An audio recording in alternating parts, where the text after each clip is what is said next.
Zambian national anthem, which will be followed by our opening prayer.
Our opening prayer will be offered up for us by Reverend Dr. Henry Matifeo, the Chaplain General.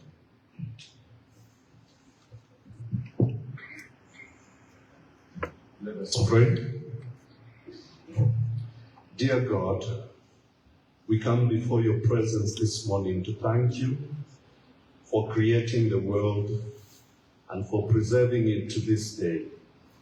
Thank you for the regular return of day and night and of the seasons and for the dependability of nature and time.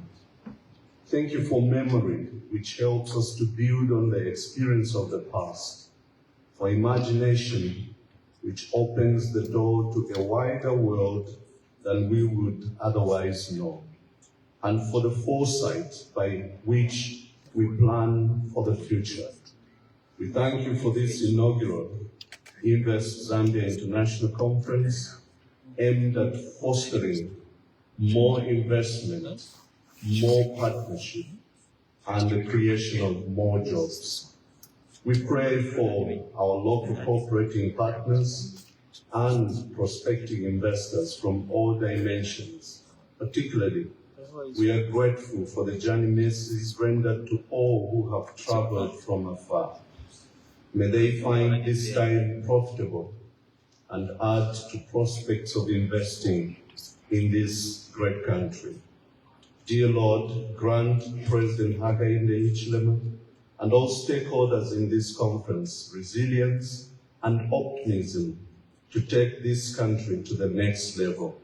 Grant us your presence, we pray, in the name of the Father, the Son, and the Holy Spirit, world without end. Amen.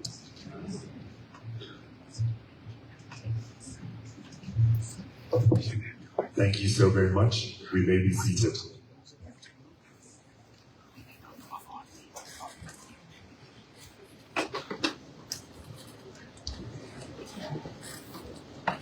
The President of the Republic of Zambia, Mr. Hakainde Hichilema, the Honorable Minister of Commerce, Trade and Industry, Mr. Chipoka Mlenga, Member of Parliament, Honorable Cabinet Ministers, the Provincial Minister of Lusaka Province, Honorable Shio S. Muriata, Member of Parliament, the Secretary to the Cabinet, Mr. Patrick K. Kangwa, Your Worship, the Mayor of the City of Lusaka, Ms. Chilango Chitangala, Your Excellency, Mr. Han Jing, Ambassador Extraordinary and Plenipotentiary of the People's Republic of China to the Republic of Zambia, the Board Chairperson, Zambia Development Agency, Professor Biemba Maliti, members of the UPND Alliance Council of Presidents, members of the UPND National Management Committee, the Provincial Permanent Secretary, Lusaka Province, Engineer Joe Kalusa, Permanent Secretaries, Senior Government Officials, members of the Diplomatic Corps, cooperating partners, the Director General, Zambia Development Agency, Mr. Albert Halwamba, representatives of the private sector, the District Commissioner for Lusaka, Mrs. Rosa K. Zulu, distinguished invited guests, members of the press, ladies and gentlemen, we welcome you this morning to what is surely going to be a landmark event. To assist with the flow of this ceremony, my name is Kamisa Chikula. Thank you. And my name is Namakam Kelawai. Our sign language interpreter is Benjamin Walia. Welcome to this auspicious occasion, the inaugural Invest Zambia International Conference, which is anchored on the theme Driving Generational Transformative Investments through Joint Ventures and Partnerships. We extend a warm Zambian welcome to our international delegates and those who can't be with us physically. We also welcome you as you're watching us from various media platforms. Now, ladies and gentlemen, over the next 3 days, we will have panel discussions, networking sessions, and interactive engagements, all designed to foster partnerships and long-term investment commitments for the economic enhancement of our people. Kamisa? And so to set us off, please join me in welcoming to the lectern to give welcoming remarks none other than the Director General, Zambia Development Agency, Mr. Albert Halwamba.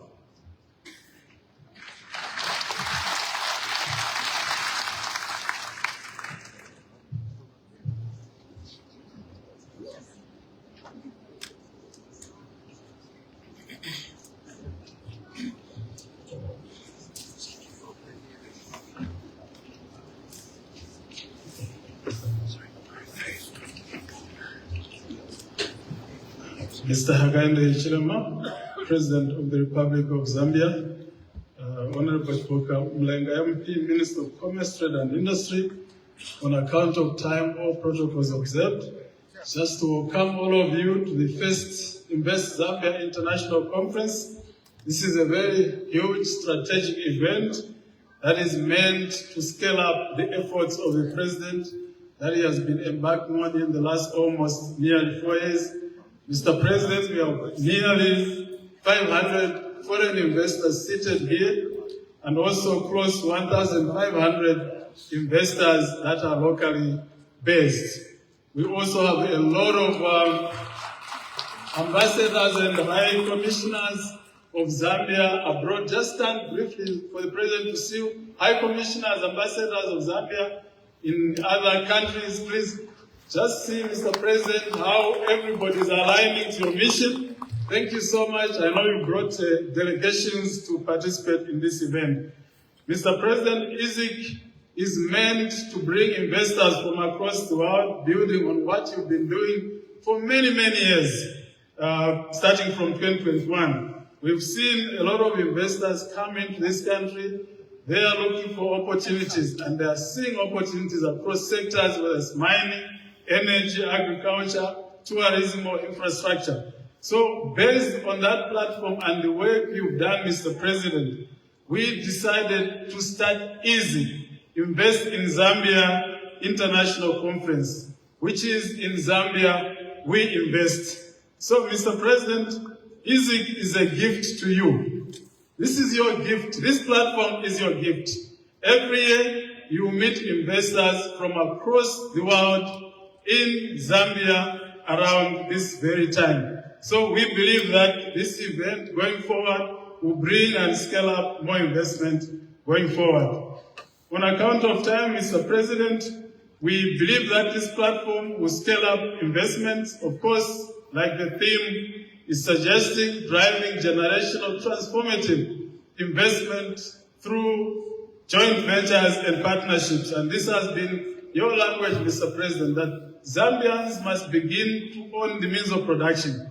But we can't do that alone. We need to partner with investors from across the world. Foreign investors are very important to unlock some of the opportunities, whether it's in mining, agriculture, or energy, working in partnerships to make that happen. I always give an example of the United States of America, that in 2024 alone, they attracted close to $500 billion of foreign direct investment. Now, those are rich countries. Even China, almost $300 billion of foreign direct investment. With $40 trillion of GDP. Our GDP, Mr. President, is around $30 billion. We need more foreign investment than these rich countries. That's why foreign direct investment is very, very crucial and very important, but working in JVs, in partnerships, so that we make the economy of Zambia grow. Just to thank all the investors who have come from all over, across the world. We thank you for coming. This is the best country ever in Africa for you to invest. You are in the right country, right place, good leadership, stable policies, well located. So we invite you, as we shall be signing deals and transactions. We hope that after the ceremonies of assigning agreements, we can do more at the end of the event so that we can develop this kind of. So welcome to Zambia, and please interact, JV, partner, and make sure that we sign these deals. ZDA is on hand to make sure that we can issue investment licenses right here at Mulungushi. We can do that in 1 hour. We have beaten Rwanda 6 hours, we are 1 hour. Thank you so much.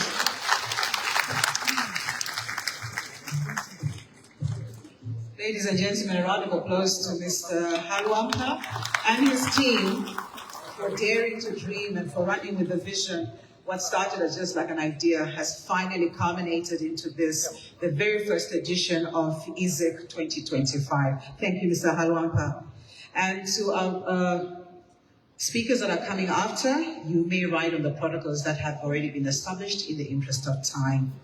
And now I would like to invite Ms. Petra Gasparova, who is the Charge d'Affaires of EU Delegation to Zambia and CONESA. Let's welcome Ms. Gasparova, please.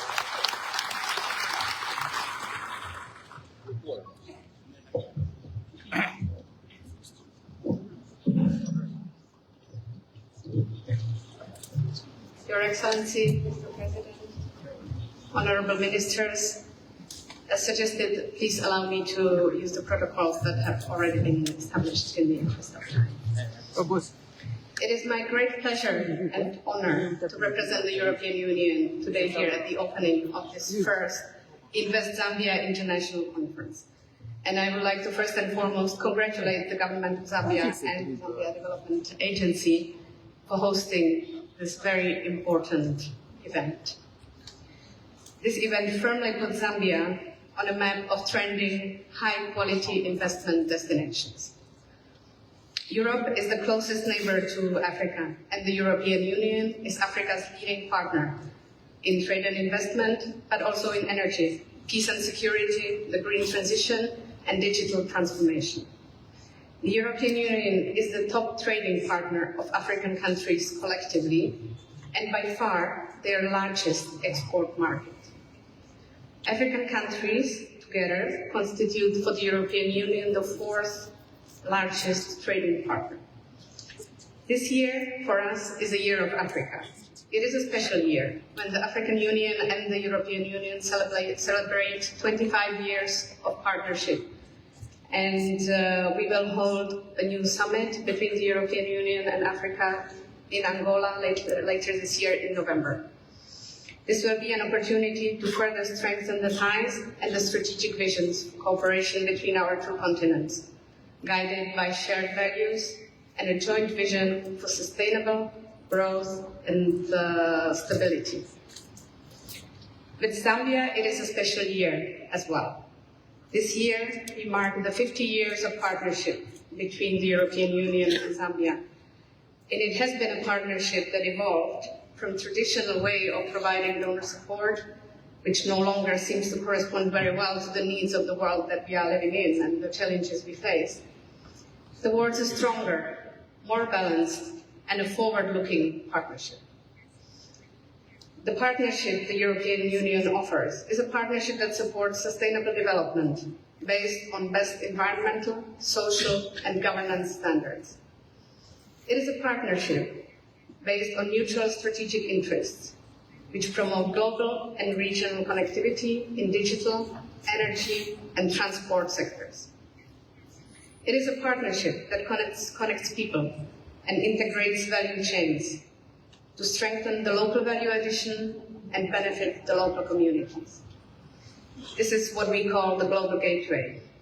And I know very well that our objectives are very much aligned with those of the government of Zambia.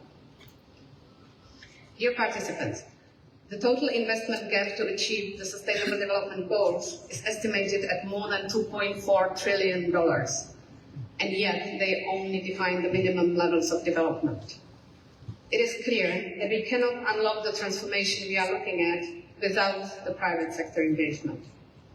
This is why the EU Global Gateway Investment Package for Africa stands at the center of our cooperation and aims to mobilize at least 150 billion euros of investment on the continent and several flagship projects here in Zambia.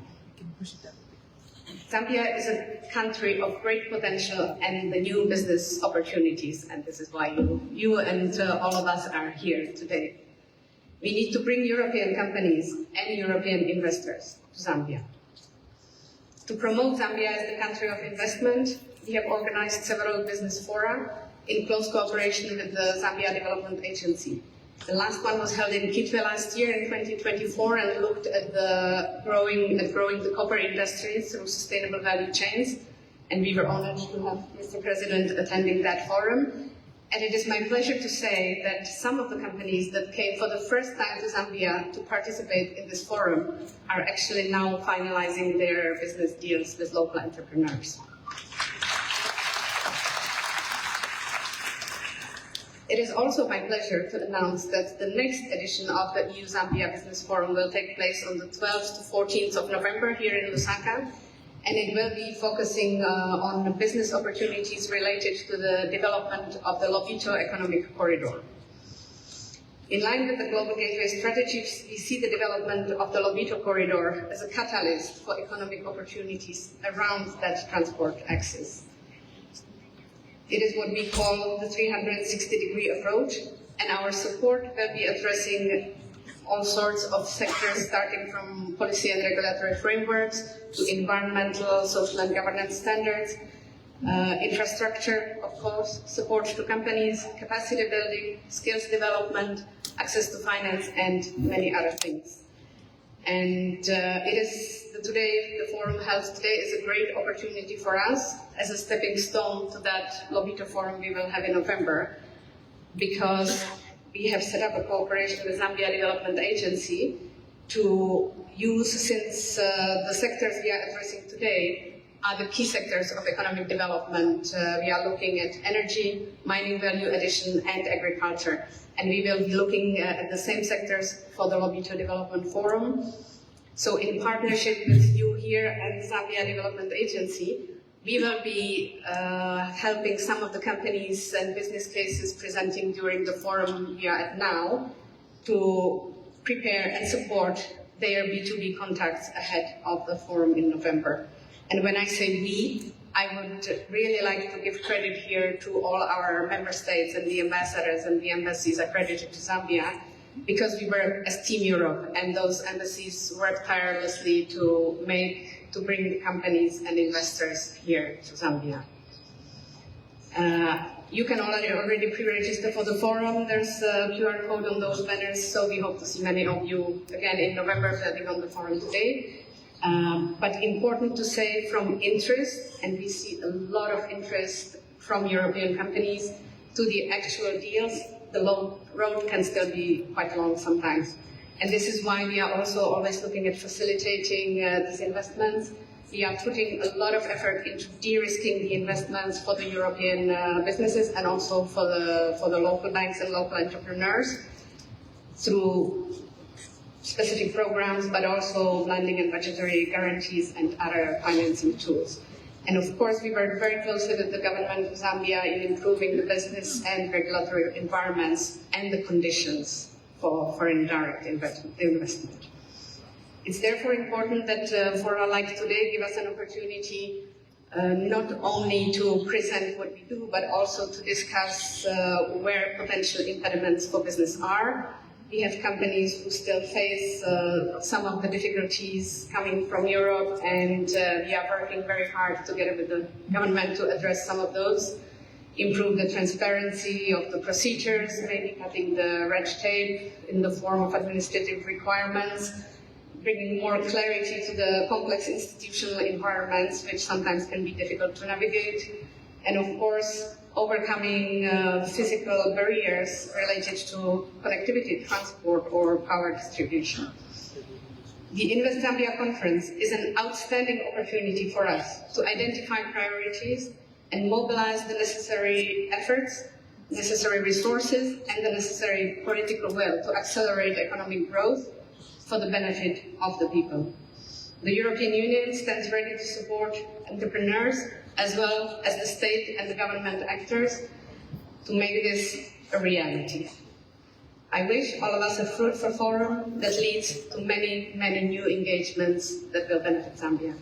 Thank you very much.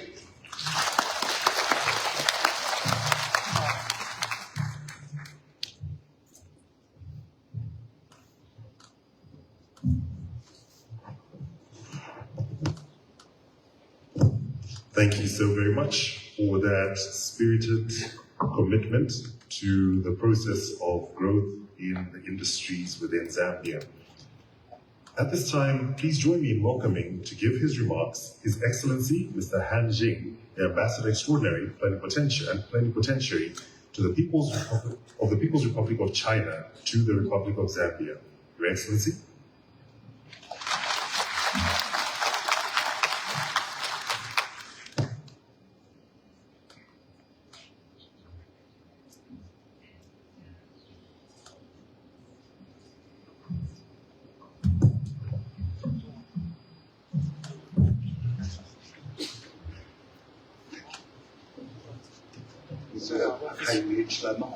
President of the Republic of Zambia, honorable ministers, distinguished guests, ladies and gentlemen, it gives me great pleasure to attend the official opening ceremony of Invest Zambia International Conference.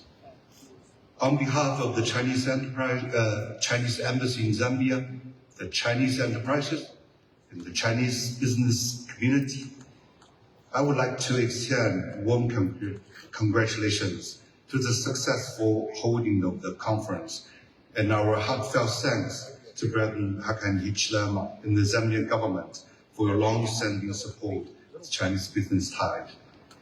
Chinese business community, including 14 Group, Harvard China, Bank of China, CD Fund, ACCZ, ZCA, all attach great importance to this event and serves as the largest financial supporter. China is Zambia's largest source of investment and second largest trading partner. China's direct investment to Zambia reached over $3.6 million in 2024, accounting for approximately 52% of Zambia's total FDI. Bilateral trade volume reached over $4.2 billion with a year-on-year growth of 19%. representing 19% of Zambia's total foreign trade volume.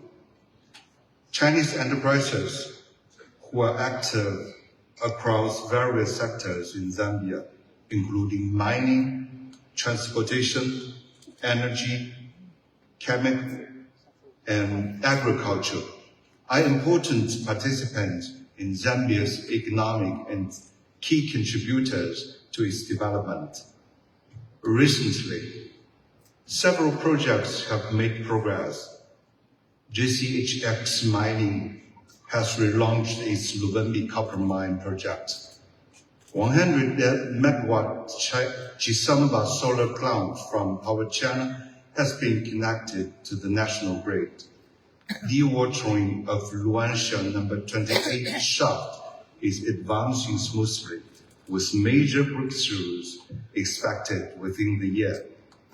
Chinese enterprises remain firmly confident in Zambia's development potential and continue to expand their investments. Chinese enterprises have taken root in Zambia and actively contribute to the country's social and development. As Chinese enterprises speak highly of the investment environment in Zambia, practical cooperation between our two countries enjoy broad perspective. With its strategic geographic location, well-established legal framework, and favorable business climate, Zambia has emerged as a premier destination for Chinese investment in Africa. The time-honored friendship between Zambia and China has weathered the test of time and continued to flourish with growing vitality. President Hakan Hichilema had met with his Chinese counterpart, President Xi Jinping, 3 times in the past 2 years or so, and elevated the bilateral relation to a comprehensive, strategic, and cooperative partnership. President Hichilema clearly stated his welcome of the Chinese enterprises to invest and to do business in Zambia. For last year's FOCAC Beijing Summit has further reinforced the strong momentum of China-Zambia cooperation. China is now working closely with Zambia and Tanzania to steadily advance the revitalization of Tanzara Railway project. Our objective extends beyond restoring only the operations to this long-dormant transnational railway. Actually, we aim to develop an economic railway belt, a corridor, or even an economic zone that will spur development along its route. In June this year, thank you. In June this year, during the 4th China-Africa Economic and Trade Expo, China and Zambia signed the framework agreement on economic partnership for shared development, establishing long-term, stable, and predictable institutional safeguards for that bilateral trade and investment, guided by our heads of state and supported by trade mechanisms. Bilateral practical cooperation will surely make more new progress through 10 partner actions implementation.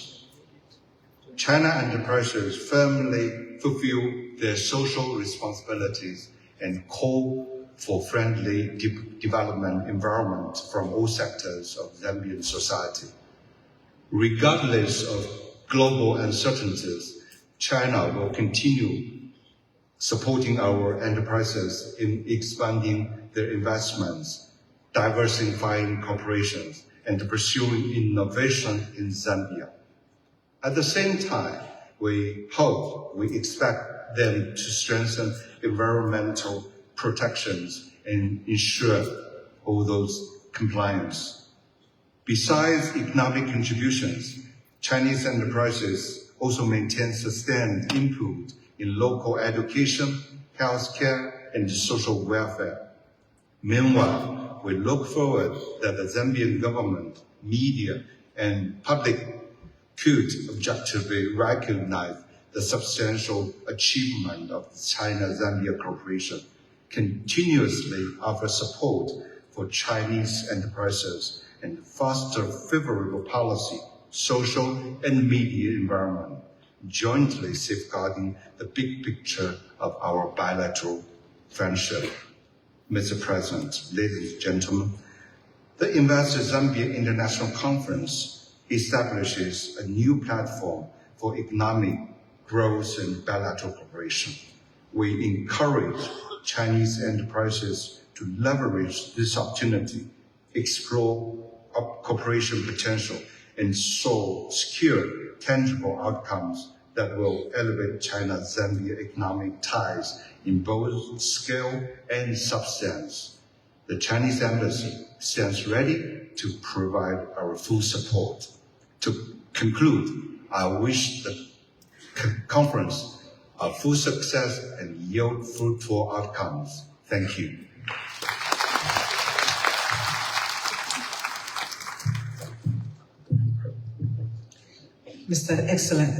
Your Excellency, thank you very much for those remarks and for making Zambia a partner of choice where investment is concerned here in Africa. Ladies and gentlemen, we move on to our next speaker. Please help me to welcome Ms. Madalo Menofu, who is the country manager of the IFC. Let's warmly welcome Ms. Madalo, please.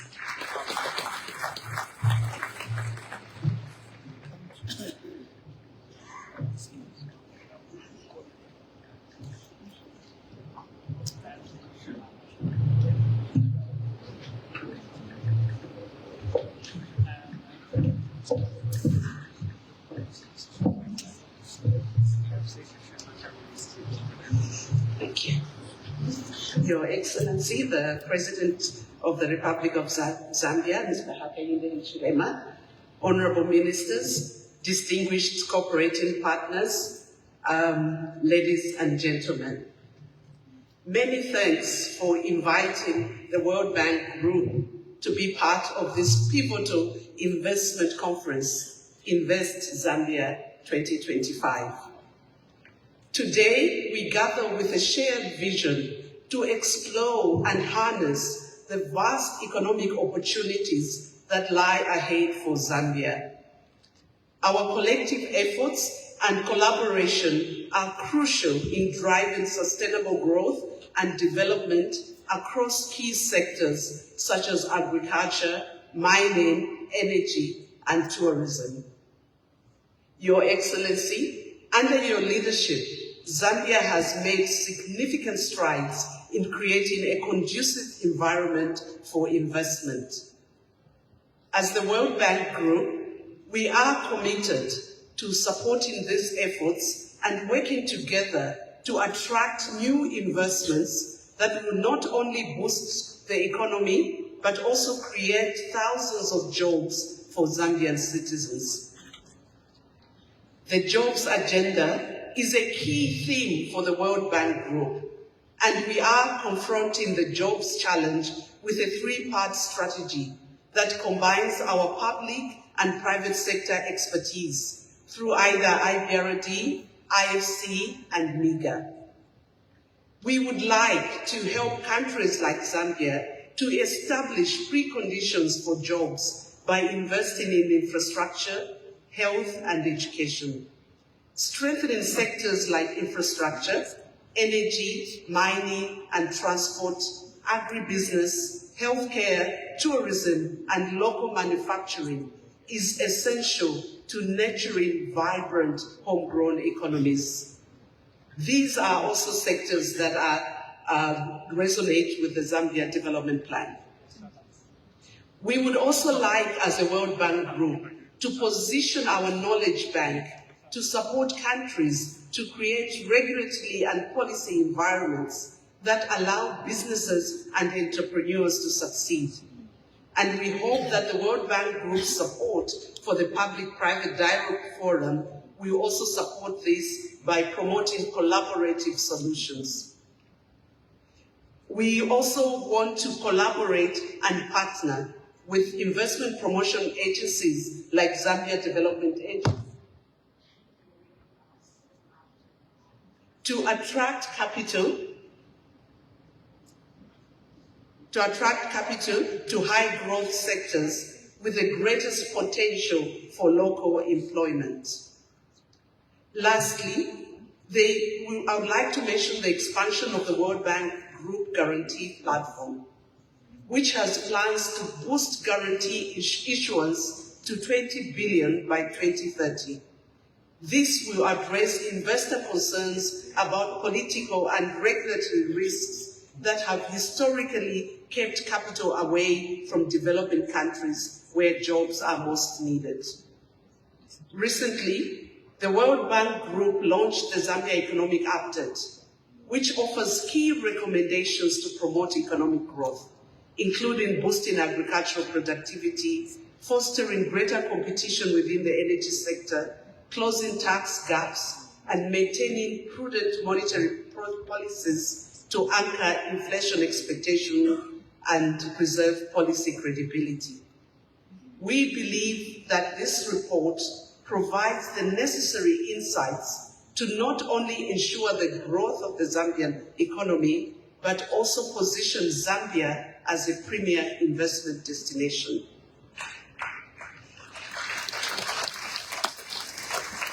While Zambia faces formidable challenges, the opportunities for growth and transformation are equally significant. It is therefore imperative that we work collaboratively to harness these opportunities, ensuring sustainable and inclusive economic development for the Zambian nation.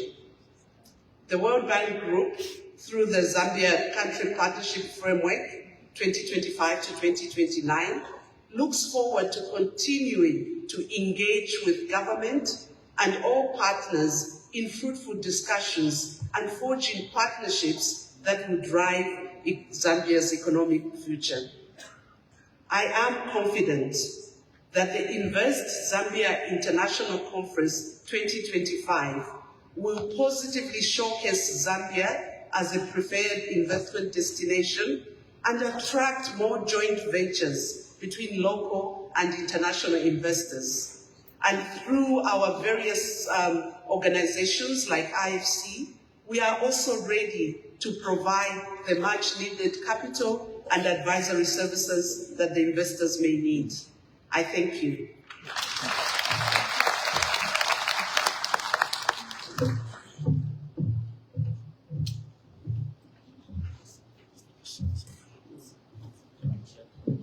Thank you very much, Ms. Minofu.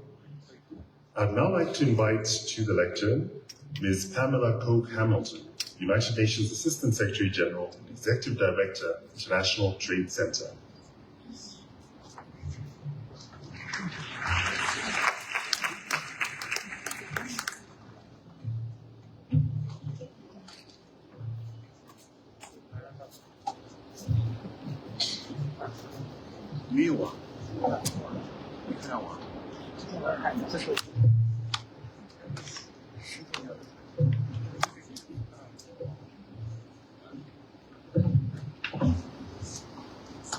Thank you very much, Director of Programs. His Excellency, the President of the Republic of Zambia, President Hakainde Hichilema, permit me to ride on existing protocols that were outlined earlier on. I am not Pamela Coke-Hamilton, but I read the statement on her behalf. I am her Deputy Executive Director. She unfortunately was not able to join us this morning due to a very urgent matter back in Geneva. But I'm very, very delighted to read the statement on her behalf, but adding to that, at a personal level, I'm very delighted to be back home.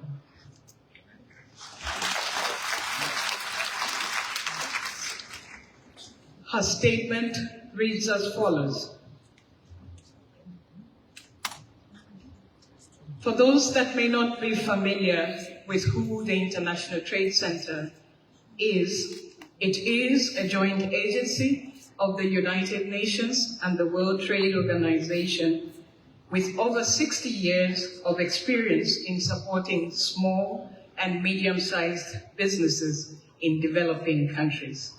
Why SMEs? SMEs drive the majority of economies globally, and Zambia is no exception. However, upfront, I would like to say, securing quality direct investment is key for achieving tangible trade gains and social economic benefits that last. For this is indeed what we are all looking towards. Mr. President, Excellencies, I'm pleased to note that Zambia has not only acknowledged the importance of SMEs, but also recognizes their vital role in enabling transformational growth, especially when supported by the right levels of investment and other key enablers.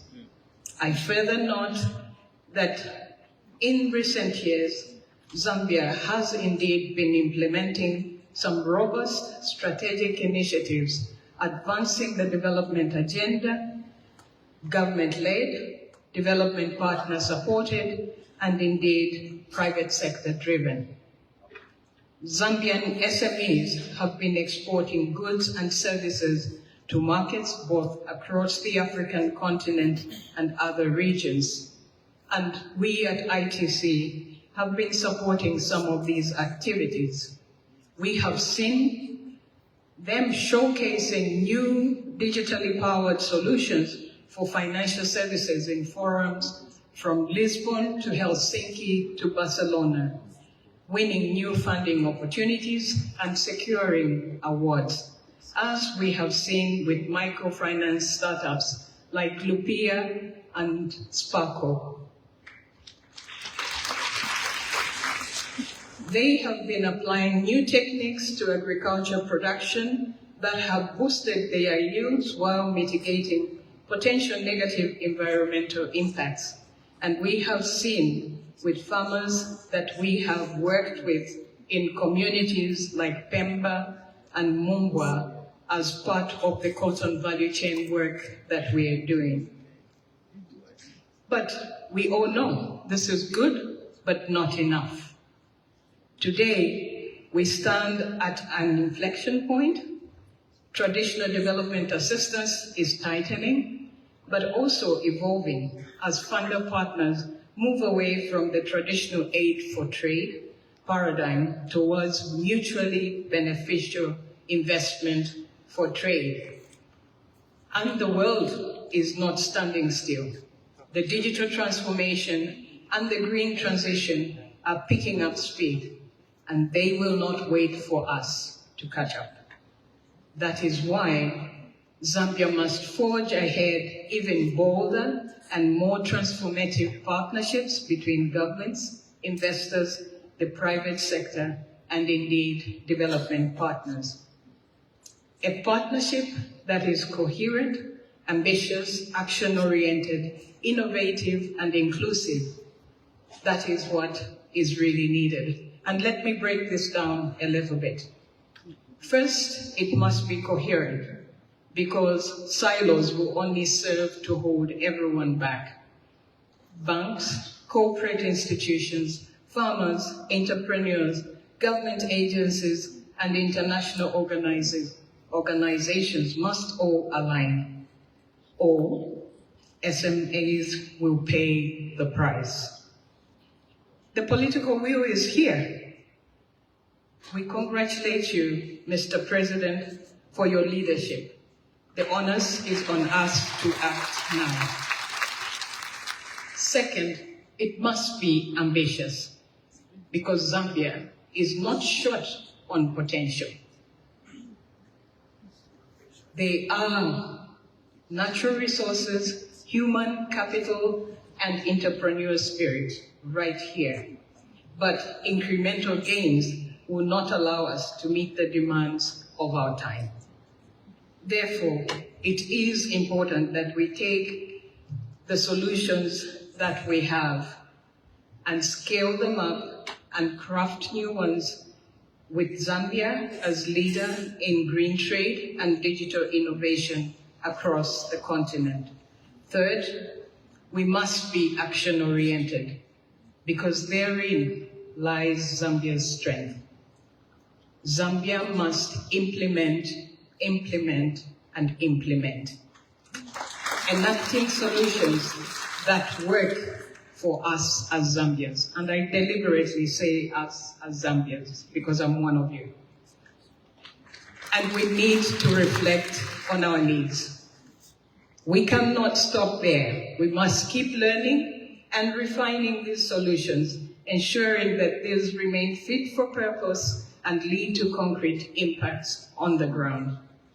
Fourth, we must dare to innovate because digital technology, artificial intelligence, and smart agriculture can help us overcome and even shatter legacy barriers, so long as we use these tools wisely.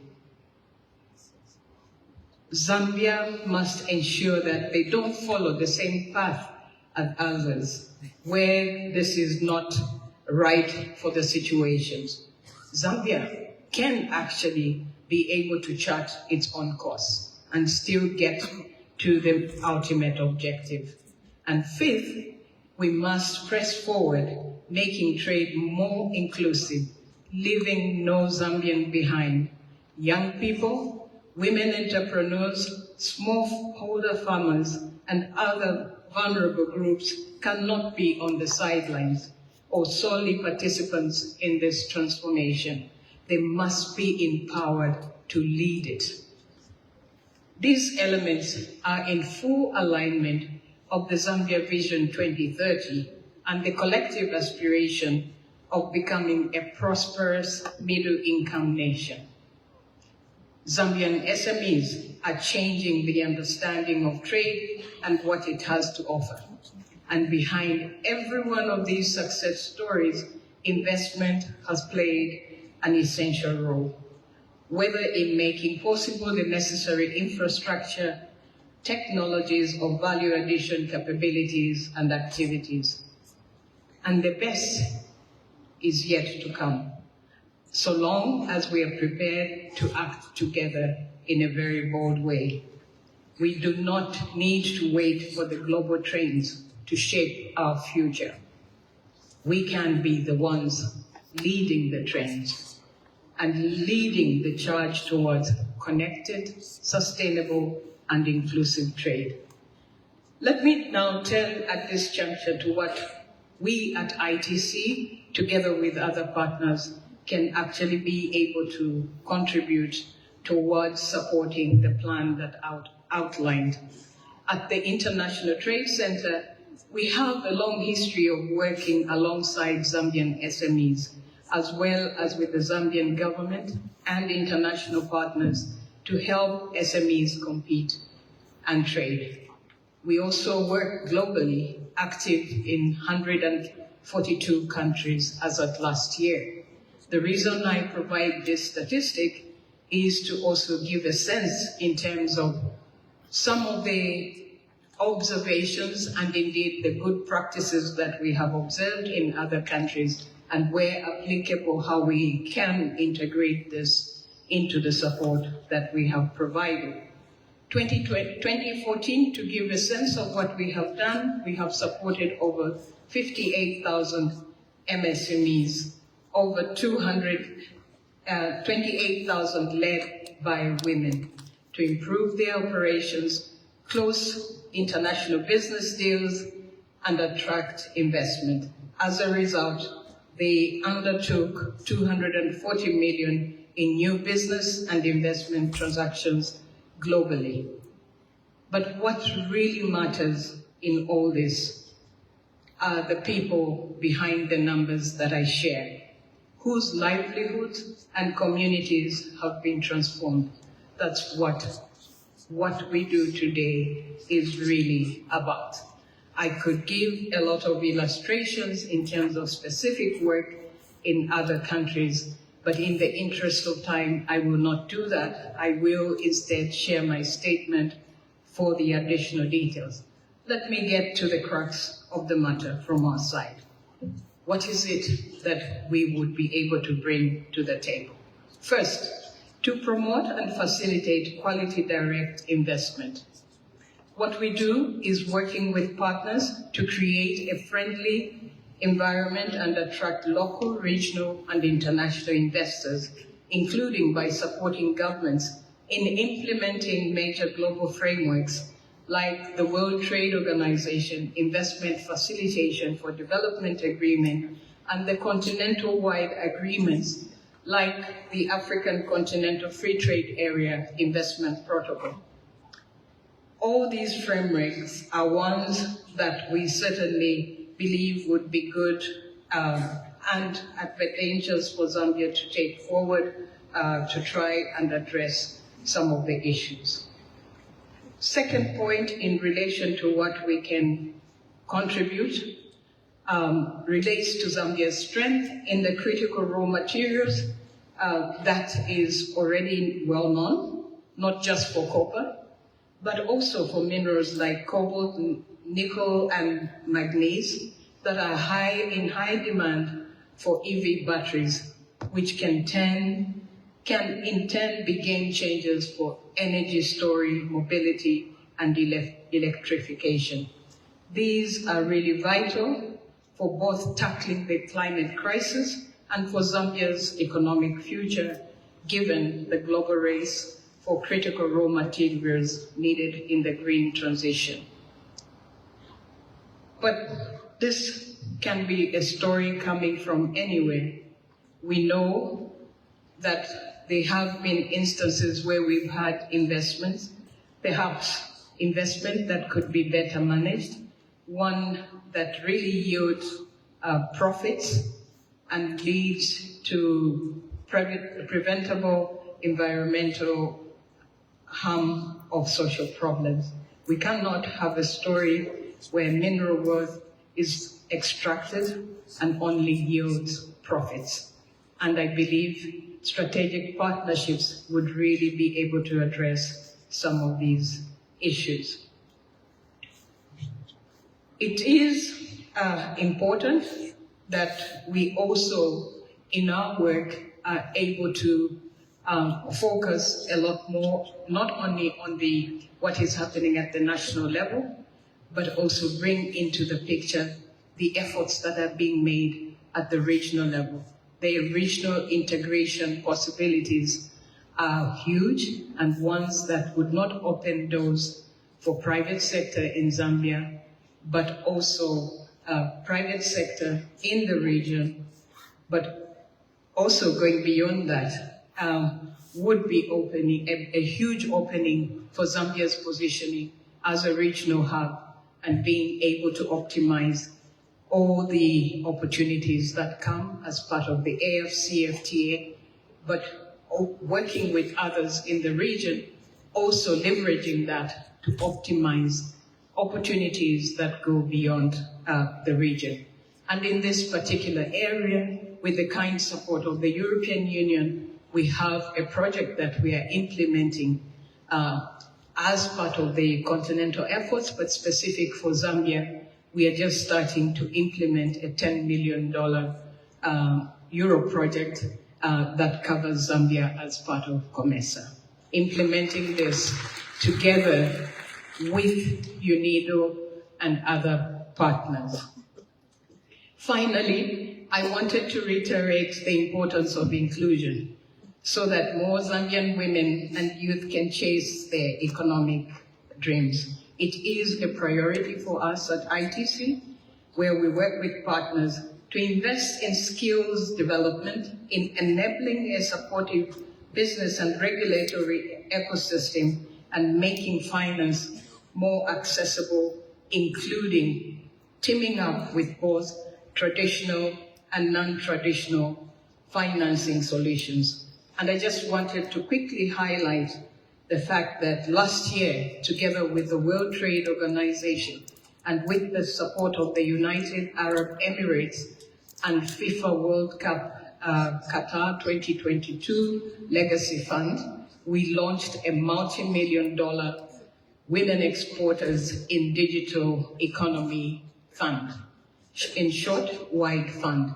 I do hope that we can work with Zambia to ensure that Zambia can actually access financing from this fund. Thank you very much for the opportunity to share some of our reflections just on what Zambia's economic future is, and specifically what we can do or help to contribute, led by our resident coordinator of the UN, together with the other UN families who would also be contributing to this effort. Thank you, and I very much look forward to the outcomes of this meeting to be an integral part of our forthcoming SME ministerial meeting to be held in Johannesburg next week. They're very good practices that are ongoing, but we also want to hear about those challenges and see how we can support Zambia. Thank you very much.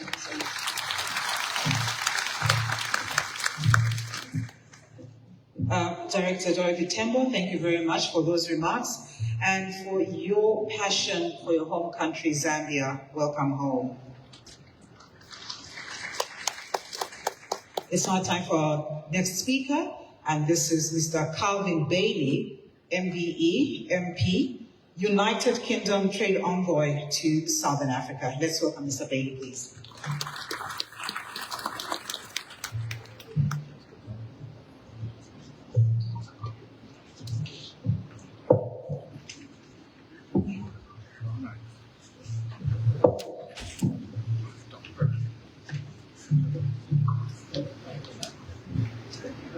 Your Excellency, the President of the Republic of Zambia, President Hichilema.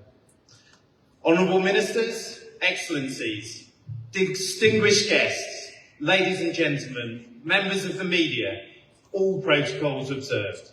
Wapurna Bhuti. It is a great honour to join you today at this landmark gathering, a celebration of Zambia's ambition, Zambia's resilience, and vision for a prosperous, green and interconnected Africa. On behalf of the United Kingdom and of your good friend, King Charles, I bring warm greetings and a strong message of partnership. We are proud to stand with Zambia as a trusted ally on your journey towards sustainable industrialisation, regional integration and inclusive growth, and the place of my birth. The theme of this conference, driving generational transformative investments through joint ventures and partnerships, speaks to the heart of what we must continue to do together. Build long-term, equitable partnerships that unlock capital, create jobs, and deliver shared prosperity across borders. The UK-Zambia relationship is the model of what is possible. Through our Green Growth Compact, we are mobilising over £2.5 billion UK in sustainable private sector investment, driving energy investment in clean energy, participating in the grid interconnection between the eastern and southern power pool, and supporting regional integration. UK firms are active across all sectors of the Zambian economy, from mining to agriculture and financial services, and I know more are interested. I am really looking forward to visiting Kagem Emerald Mine tomorrow, the world's largest emerald mine and a joint venture between a UK firm, Gemfields, and the Zambian government. Yesterday, alongside His Excellency the President, I attended the launch of Growth Investment Partners, a new investment company created by the British International Investment, the UK's Development Finance Institution, and with funding from your own NAPSA and from SWE Fund. This innovative platform will provide long-term, flexible, local currency capital to SMEs in Zambia, driving job creation and inclusive growth. Mr. President, We will look back upon this moment with great pride because it is the moment you engage the entire economy. The UK government is deepening economic collaboration with its partners to increase investment and trade, to foster innovation and to bolster the resilience of supply chains, especially those critical to frontier industries. Last month saw the launch of the UK's modern industrial strategy. This represents a renewed UK offer to collaborate and partner on achieving mutual, secure and resilient growth. This industrial strategy reaffirms our long-term commitment to promoting open and fair trade. The growth-driving sectors being prioritised by the UK are globally interconnected and rely on international trade, investment and cooperation. Sectors such as clean energy, for which Zambia's role in global supply chains is critical. That is why we are pleased that Zambia has accepted the UK Foreign Secretary's invitation to join the supply chains mission of Global Clean Power Alliance, which will convene partner countries to promote the development of diverse and secure clean energy supply chains. Another great example of our collaboration is the British Geological Survey's work in Zambia. I am pleased to be able to announce that the BGS, in partnership with Zambian Geological Survey Department, Copperbelt University and the Ministry of Mines, has produced a guide to Zambia's critical and strategic mineral resources. This supports Zambia's national critical minerals strategy and enhances capacity to attract responsible investment in minerals to power the global green transition. This resource is available online now, and we will formally launch it later in the year.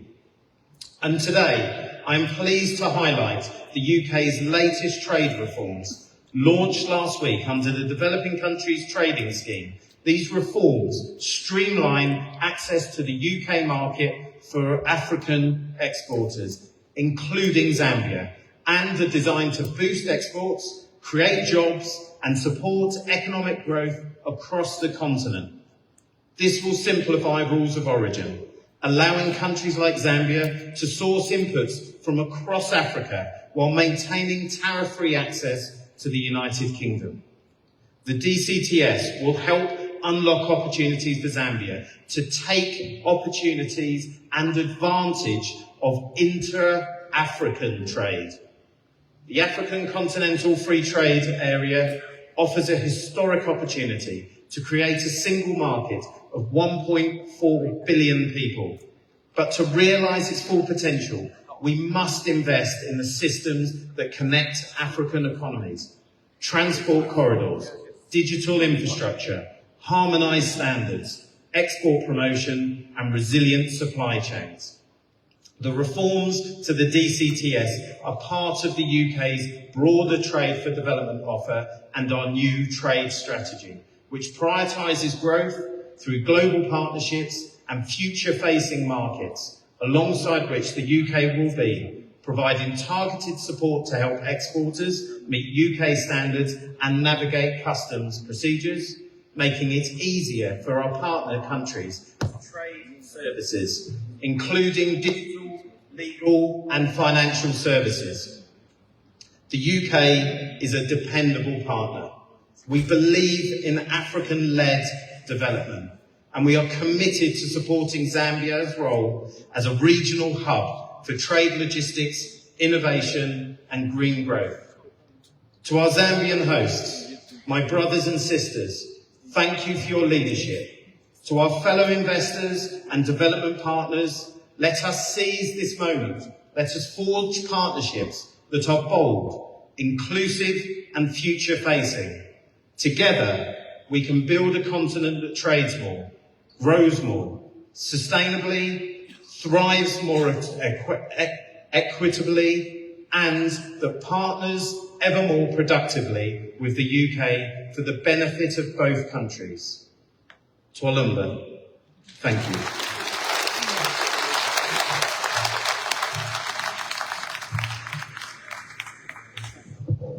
Thank you so very much, and yet again, it is appropriate to say, welcome home.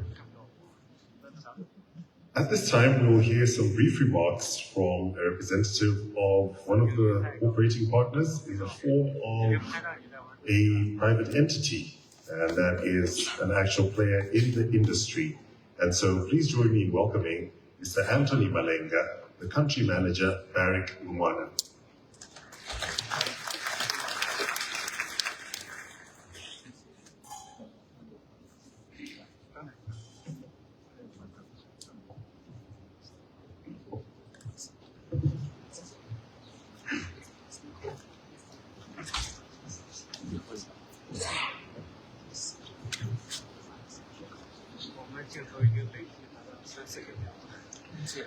Your Excellency, the President of the Republic of Zambia, Mr. Hakainde Hichilema, allow me to write in the protocols already established.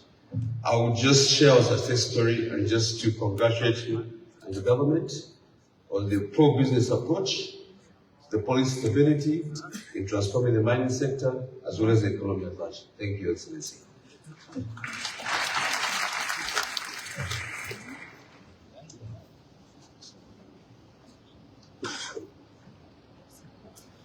I'll just take the audience through a few slides just to share our success story in terms of our super pit expansion, a $2 billion investment in the Zambian economy and into our mining.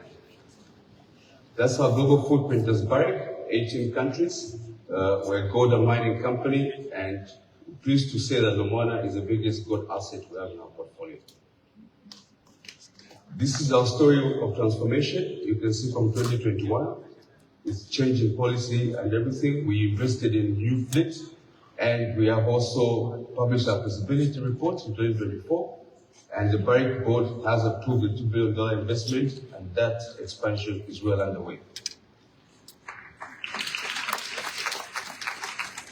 Our strategy is to build a tier 1 gold mine in the country, transforming Lumwana from an average production of 120,000 tons per annum to 240,000 tons per annum in the next 3 years. To give a few highlights, so far in 2025, the $2 billion investment approved and well underway to double our production, to double our throughput, and we are all on track to achieve our production for this year in line with our guidance. In terms of economic contribution, since 2019, when we measured as one gold, Lumwana has contributed $4 billion into the Zambian economy in terms of taxes, salaries, and payment to local suppliers. In terms of our production in Q1, we're on track, as I've established, with our ramp-up on the super pit, and we expect to be in the range of 150,000 tons of copper. In terms of our development agenda, Your Excellency, we are transforming the Manyama town into an economic hub. The airport is already under construction to be completed at the end of the year. And with that, we're building a housing estate for our employees, targeting 2,000 houses, as well as new facilities, services, roads, and transportation network. In terms of local employment, Your Excellency, we're committed to employing Zambians. We're pleased to announce that 98% of our workforce are Zambian nationals. A brief update on our expansion projects. That's our schedule, which has already commenced in Q1 this year, and to be completed in 2028, where, as I announced earlier, we will double our production to 240,000 tons of copper per annum. This is a geological picture of our super pit model. In simple terms, we are combining various satellite pits in our Chimongo pit into one big pit, which is backed by big geological study, increasing our resource base, as well as extending the life of mine of Lumwana from 2042 to 2057. This is the investment into our plant. The plant has already been ordered and been manufactured. This is just an illustration to show that the yellow line is where the new plant will fit into the old plant, which will result in our doubling of our throughput from 27 million tons per annum to 52 million tons per annum by 2028. In terms of our metallurgical model, The super pit has established a higher recovery and great stability, which is informing this great investment and further extending our life of mine. This cannot be achieved without investment in high gear, Your Excellency. As you visited last year, you saw our big dump trucks and big shovels, and we're investing in more, moving our crime fleet from 50 dump trucks to 91 dump trucks, which are pegged at 300 tons per payload. Your Excellency, the energy is a key component of this mining sector, and we have established a partnership model with ZESCO in unlocking the energy potential in the Northwestern Corridor. So this partnership is strong, and we're already working with our mining partners in investing in more overhead lines and further infrastructure to fit in with the government agenda of unlocking energy potential, and this will be achieved, Your Excellency. Permitting has already been established, and we thank the regulatory authorities for their agility in ensuring that we are on track with our expansion project. I thank you, Your Excellency.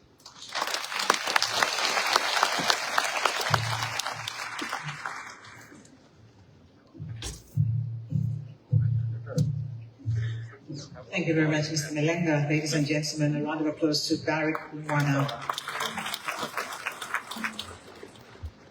We'll move on to our next speaker in the interest of time, ladies and gentlemen. It's now my privilege and honor to invite the Minister of Commerce, Trade and Industry, Honorable Chipoka Mulenga, MP, to give his remarks and also assist with the protocols of raising our guest of honor for the keynote address. Honorable Chipoka Mulenga, MP, please.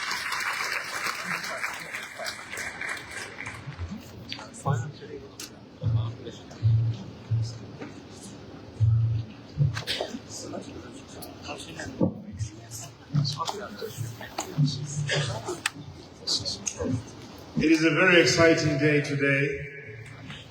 Your Excellency, Mr. President, President of the Republic of Zambia, as I stand before you, and dear brothers and sisters coming from the different parts of the world, to the inaugural session of the Invest in Zambia International Conference. Your Excellency, before I go on to deliberate or to give my remarks, allow me to recognize my dear brothers and sisters from Cabinet. Your Excellency, allow me to recognize also Excellencies, ambassadors, and diplomatic corps present here today. Mr. President, allow me also to recognize different private sector players, both local and globally, that have come to join us here today. Mr. President, allow me to ride on the protocols that have been established by my earlier speakers. This is a day that we do not only meet to fulfill the calendars or the schedule in a calendar, but a day that marks a milestone on how we transform how Zambia does business. The theme of this day is amazing, Mr. President. Dear colleagues and friends that have come to join us, driving generational transformative investments through joint ventures and partnerships. I will read this again, Your Excellencies, so that it is well heard. Driving generational transformative investments through joint ventures and partnerships. For a very long time in our country, it has been them and us. We have seen investment coming from different parts of the world, and they have done investments on their own. And we have seen outcries from different parts of our society in Zambia calling each other names. The visionary leadership of President Hakainde Hichilema said, a time has come when we work together as partners to grow the fortunes of this country. I need to give context to the background of what we are seeing here today. First, in the year 2022, the President called for the first ever Zambia-China Business Forum. Then it was Zambia-European Union Business Forum. Then he sent me to hold another business forum at Sarova International Hotel, Zambia-Israel Business Forum. Then he led another business forum, Zambia-US Business Forum. From there, we've been having different business forums with different partners from the rest of the world, bringing everyone together to collaborate and work together as a team to grow the business investment of this country. Mr. President, dear colleagues, for the first time, we have seen the establishment of a Ministry of Small and Medium Enterprises, where our SMEs are running and going closer to the office of the CEC, run by Honorable Elias Mubanga, to get investment through loans and grants. With a passion to do business within and outside our borders, to ride on the rails of Honorable Tayali's Lobito and Tazara rails.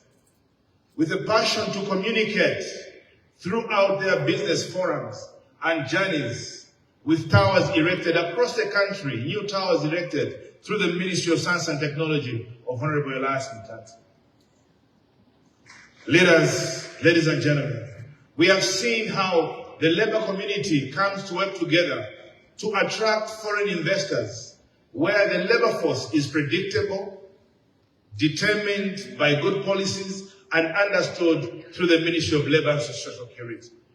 But to achieve growth through all these that we have spoken about, we need to support not only SMEs, but corporates that are operating in Zambia. For them to grow, it has been known that we need to work with cooperating partners that have got the right technology, the right capital, among other things, to make us grow. It is the more reason why the President had to bring together a team of Zambians and international partners to put up what we are witnessing here today. The Invest in Zambia International Conference, EZIC 2025. Ladies and gentlemen, I wish to welcome you from different parts of the world as we mark a milestone on how we shape investment. Speakers ahead of me have spoken of what we expect out of this and what we want to achieve as a country. It's not only the local investors that we are talking about. It's not only the global investors, but regional investors too. Mr. President, it is now my privilege and honor, ladies and gentlemen, to call upon His Excellency, the Chief Investment Officer, to come and address us on this forum. Mr. President, I call upon you, sir. Thank you.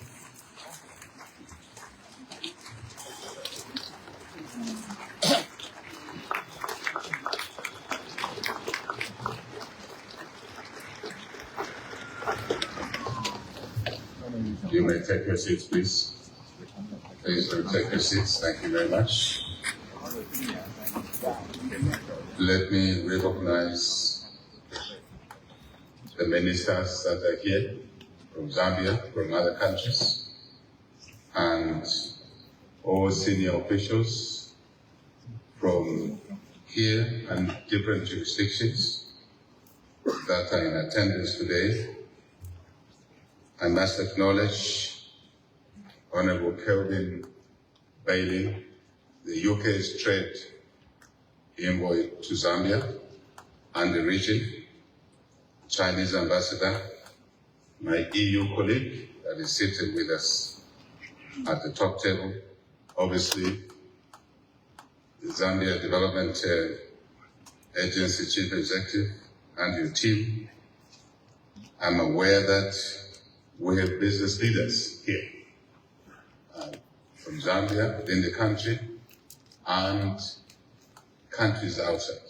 Many of you, huge attendance. We're very delighted for that. I also acknowledge representatives of our development partners, cooperating partners, within and outside.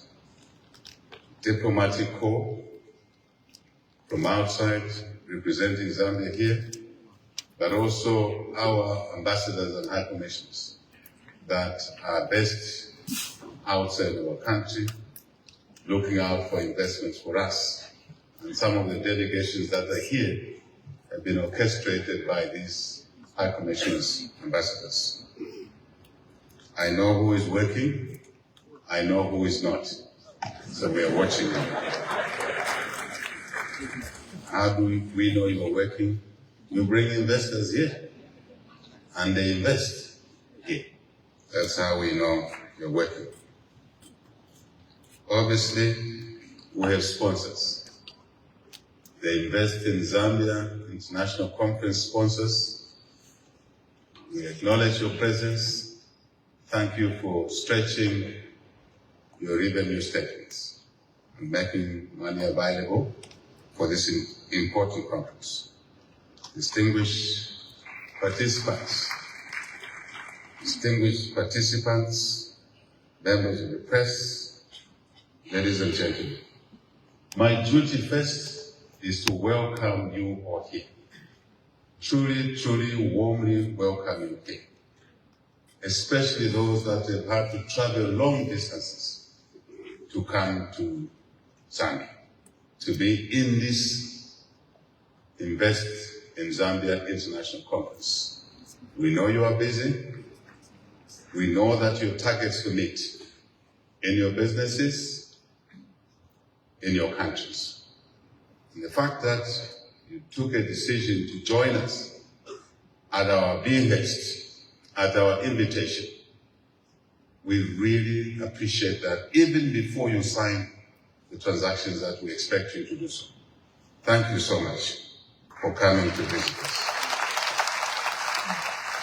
And we would like you to stay a little bit longer after the conference. Please visit some of our tourist locations, many of which are safe until now. Few minutes flight will take you to Livingstone, Victoria Falls, in Sotunya we call it. An hour, 2 hours drive, you'll be in the Kafue National Park. Few minutes flight, you'll be in the Luangwa National Park in Fui. Please don't lose this opportunity. And that will make even you decide to invest here so you can continue viewing these sites going forward.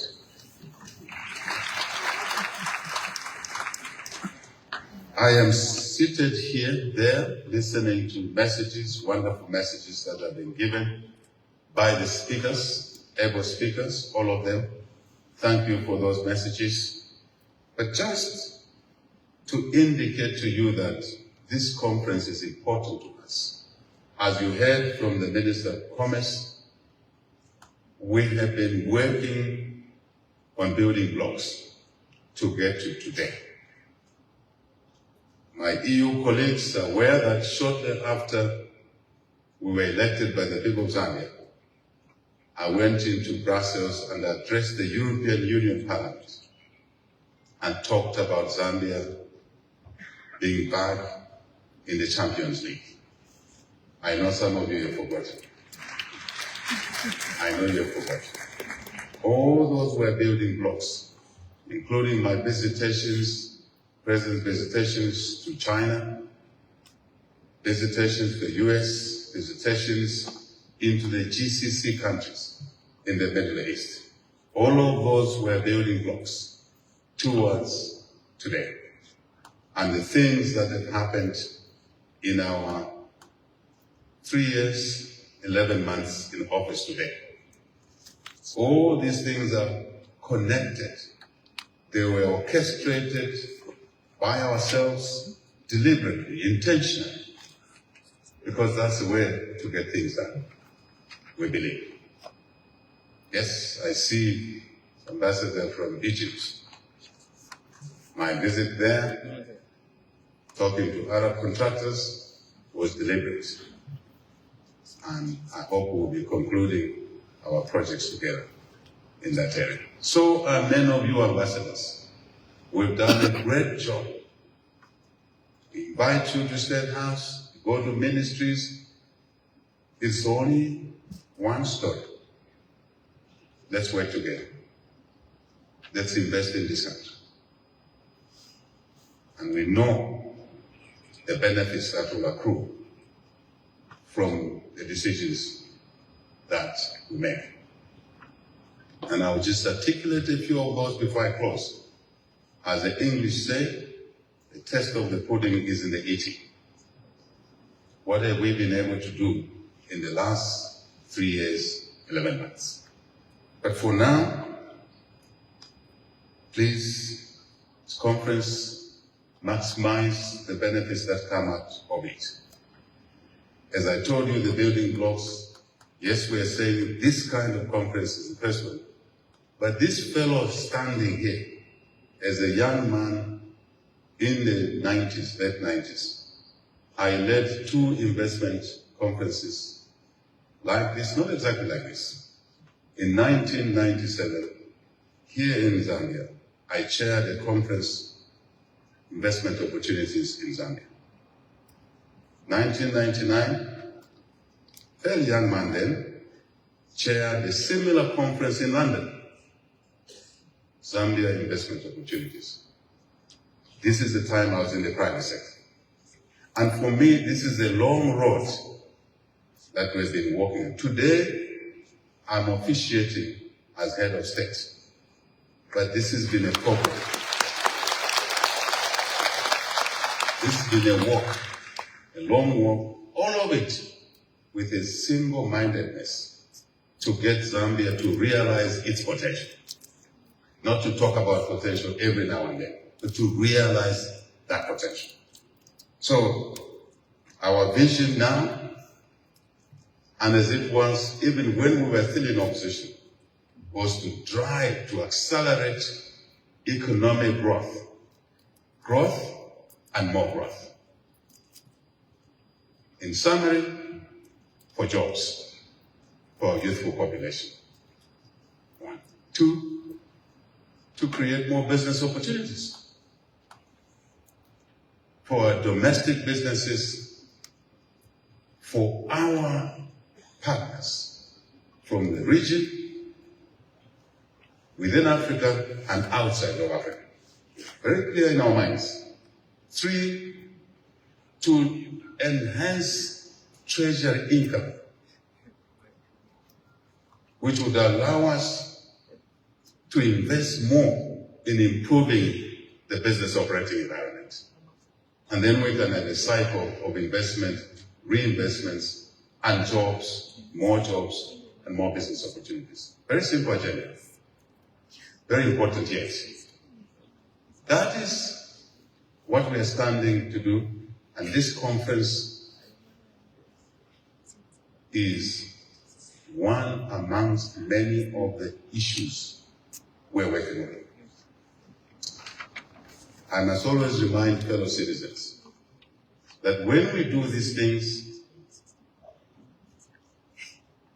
they will benefit our population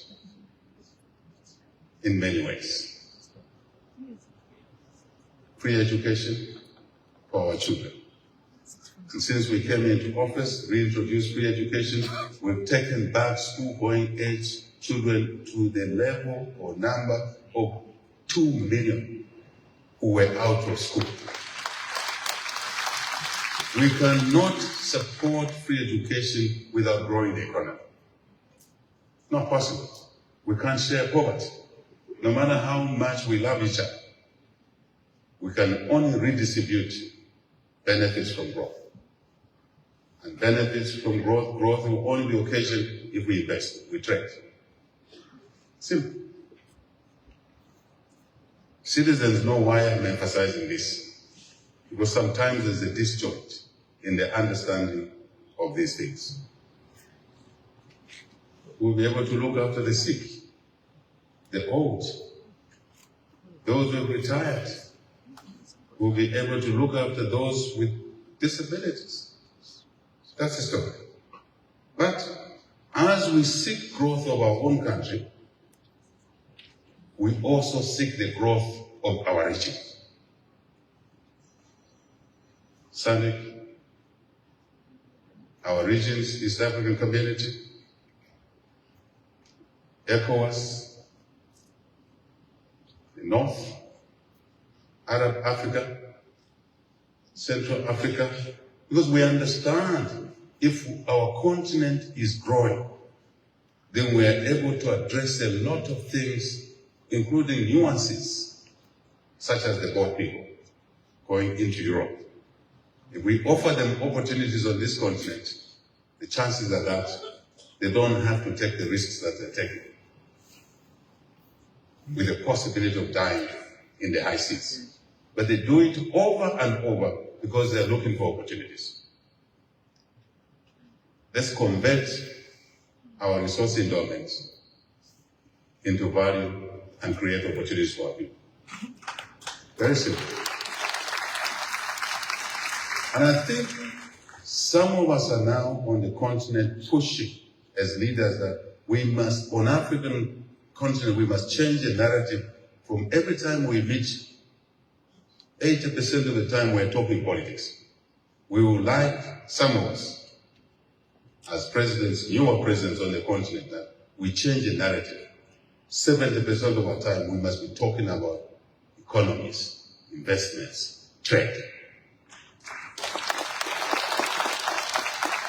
But charity begins at home. We must do it here as a leadership. Charity begins at home. A lot of our colleagues have already talked about the opportunities, but let me touch on why we believe you should invest here, because government is working hard to do its part, improving the business operating environment. We knew we could not do that without dealing with the debt mountain. So we worked very hard to restructure our debt. Priority amongst many when we took office. Because without debt restructuring, it was going to be impossible to have a conference like this. We knew that. So we worked hard to restructure the debt. And we've made good progress, giving us the headroom that we now have. We worked on ensuring that we restore the rule of law in our country. Law and order. Yes, we still have lingering negative behaviors, because change process is not a one-shot event. It's a process. What else? Working hard to restore the largest single sector in our economy, especially with regard to foreign exchange earnings, the mining sector. Deliberately so, to bring back mining assets that were out of commission for 47 years. Kalembo. Out of commission for 23 years. 28 shaft. Get back Mopani, KCM with great difficulties. For our visitors, this president and cabinet, we drove a message that we don't do business in court. When we took office, a lot of assets, key assets, were not in operation, or they were operating suboptimally because of litigation. And litigation, sorry, Honorable Kelvin Bailey, was taking place in London. Zambian litigants fly to London to talk resolution of their issues in Zambia. We said, no. We don't do business in court. Come home, and we've been able to unlock a lot of these transactions. Part of improving the business environment. And that, going forward, as you sit here, as you invest, or those who are invested here, know that our doors are always open to help you resolve issues that stand in your way, including litigation. One mine in Mumba called Kitumba Mine. Private sector partners were litigating against each other for years. When we came in office, called them to State House, colleagues, let's sit here. We want our 3 million tons. Kitumba must make its contribution. You have been in court for too long. We sat with them, we resolved the matter. Mine development is taking place now. So I want to assure the investors that are here, already invested or intending to, your government will be engaged, supportive, to resolution of those issues. That's our job. That's why we left private businesses to work for the people of Zambia and to drive economic development. I can go on. We have also realized that government and bureaucracies can weigh you down as a business. So the president has set up a presidential delivery unit to support the normal routine ministries doing things, but to accelerate resolution of things that stand in the way of business. We now have a platform. Again, the president set up the public-private dialogue forum so that the governmental side and the private sector are talking to each other. Even when we now do our budgets, we get structured inputs from the private sector so that our national budget can reflect the needs of the private sector. We are doing a number of other things that should make life easier as we invest in this country. We continue to work on the fight against corruption. Absolutely. Non-selective fight against corruption, past, present, future corruption. All that is important for the business operating environment. So, we also are saying that there are things that this country is not acknowledging, such as what? Stability. I am the 7th president since we got our independence in 1964. 4 political parties, UNIP, MMD, PF, and UPND now. And all of the changes of government have taken place peacefully. Peacefully. This must be taken into account as you consider where to locate your investments on the continent. I think we are undersold. We're here to sell ourselves properly. Locate here. It's peaceful here. Warm people here. Sometimes they frustrate me because they are slow. But they are better slow than being violent and waging guns. You're kicking them. I'm naughty for that. Everybody knows. My cabinet knows. My PSs know. I'm naughty for kicking. And consistently so. Unashamed. Because that's the only thing I know. I don't know any other way of getting things done. Structured working, results driven, target setting, 3 million tons of copper. This year, we will be knocking on the historical 1 million tons of copper since we started mining as a country. First time. When we set the target, when we took office, even fellow cabinet ministers will say, Mr. President, how can you set such targets? It's not possible. I said, we can do it. So this year, as we hit our 4th year in office, with all the litigation that was there in the mining sector, all the lawlessness that was there, all the underperformance, all the GDP dropped to minus 2.8%. We inherited economic growth of minus 2.8%. I still say we can soldier towards that target. This year, we hope to get there. 1 million tons, psychological money. It means there are things we need to do. We need to invest more. We need to ask business to reinvest. Just to give you an example. Anton there, Barry God, was talking of that project you saw on the screen. That project was never going to be there.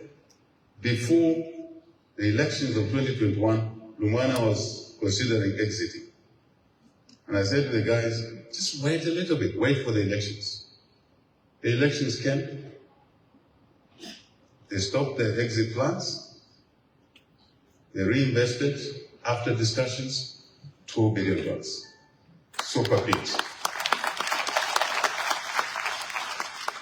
And I went there, Minister of Labor, where is she? And I was looking at the super dump trucks. You look at the dump truck like that. And who is driving that dump truck? A young woman. A young woman. Is she an expatriate? No. Where is she from? From Manyama. And she was trained by Lumana to drive that highly technological dump truck. That's what Anton was talking about, raw material movement, the throughput, the numbers he gave me. Through our intentional conversations with the mine. And moving Lumana from a mid-tier mining, copper mining company, from gold. We got them to do copper mining from gold. Now they'll be a first-tier mining company by volumes, quantums, 250,000 metric tons. Then it'll be a first-tier mining company anywhere in the world. There is your pudding. There is your eating of the pudding. 3 years, 11 months down the road. They are the jobs. They are the business opportunities. Where is Anthony? They have put $12 billion in this economy through suppliers, taxes, payroll. And yet, in this country, we have colleagues that argue that this government has given away tax revenue. The mines are getting away with it. The largest single taxpayer in this country is a mine called First Quantum, next door to Lumana. Consumption Sulawesi and Colombia, who too, since we came into office, have invested well over $1.5 billion in the consumption expansion. I know Dr. Vene is here. You were there. Taste of the pudding is in the eating. They too were exiting. Fortunately, I knew the key guys 35 years back. And I spoke to them. As an opposition, I was already marketing our country, asking investors not to leave. And that will change things. And the environment will be better. There is another. There is another. Kansanshi was to close Dr. Bennett 2 years ago. They call him Dr. Bean. He's actually Dr. Bennett. So, Kansanshi was to close 2 years ago. We sat together and said, how do we extend the life of this mine? Next month, I'm going to launch a new processor there. And the mine's life has been extended beyond another 20 years.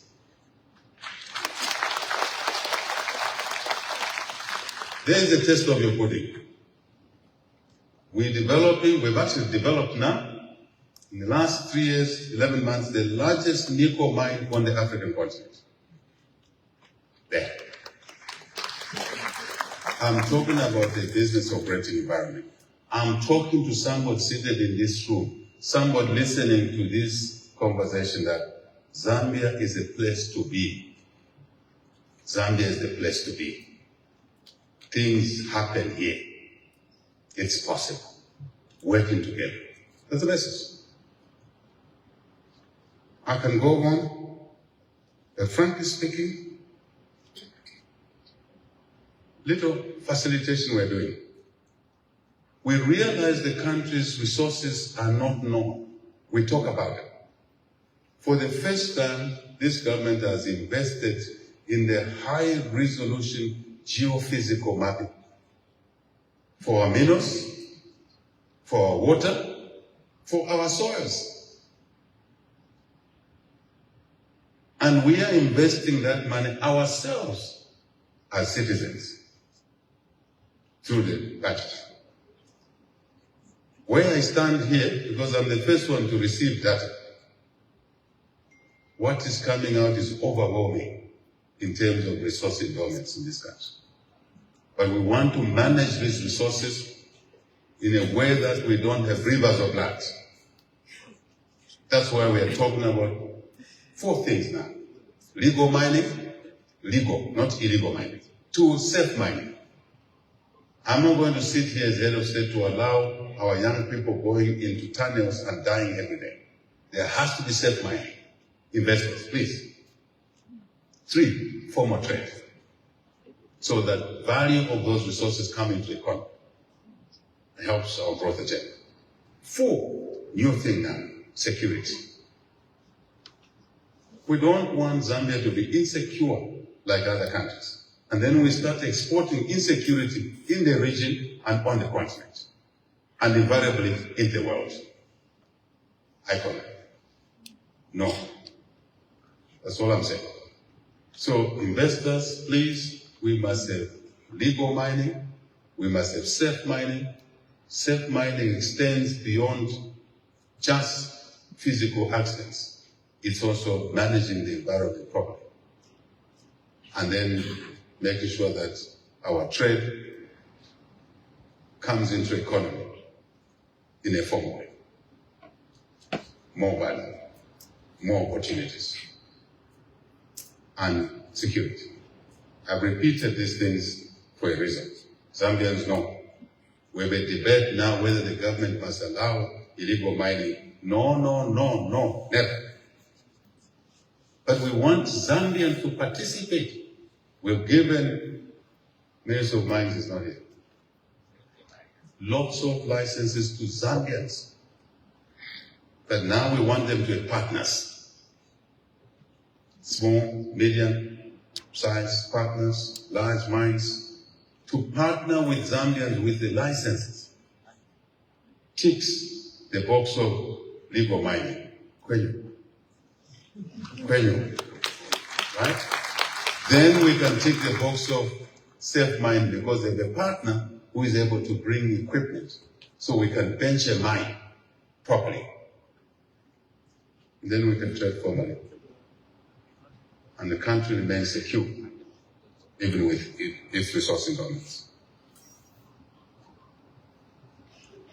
I really think promotion of opportunities have already been given to touch on energy. It's our priority now, energy. To achieve our targets, growth and sectoral targets, mines, agriculture, 10 million tons of maize, wheat, soybeans, to support food security, south of the region, we need energy, we need irrigation, all of it. So I'm inviting you colleagues seated here that investing in energy now is much easier than before, when we had a monopoly of ZESCO. The reforms were injected. It's another point. We're injecting reforms in our economy in many sectors, including energy, that allows the sector now to attract independent electricity producers or generators. Independent. It was never there a few years ago. Independent traders.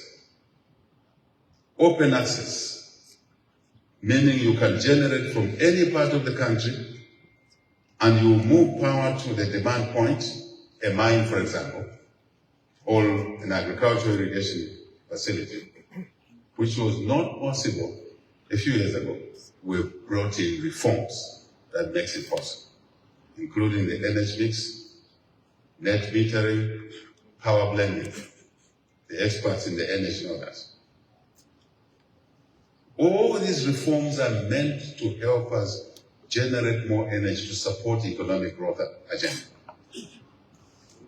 and to reduce downtime. So, I I want to say digital platforms are important to us, very important to us. Consider those. Manufacturing. We are now practicing what we call positive discrimination. When the president first spoke about positive discrimination in cabinet, my colleagues were saying, what are you talking about?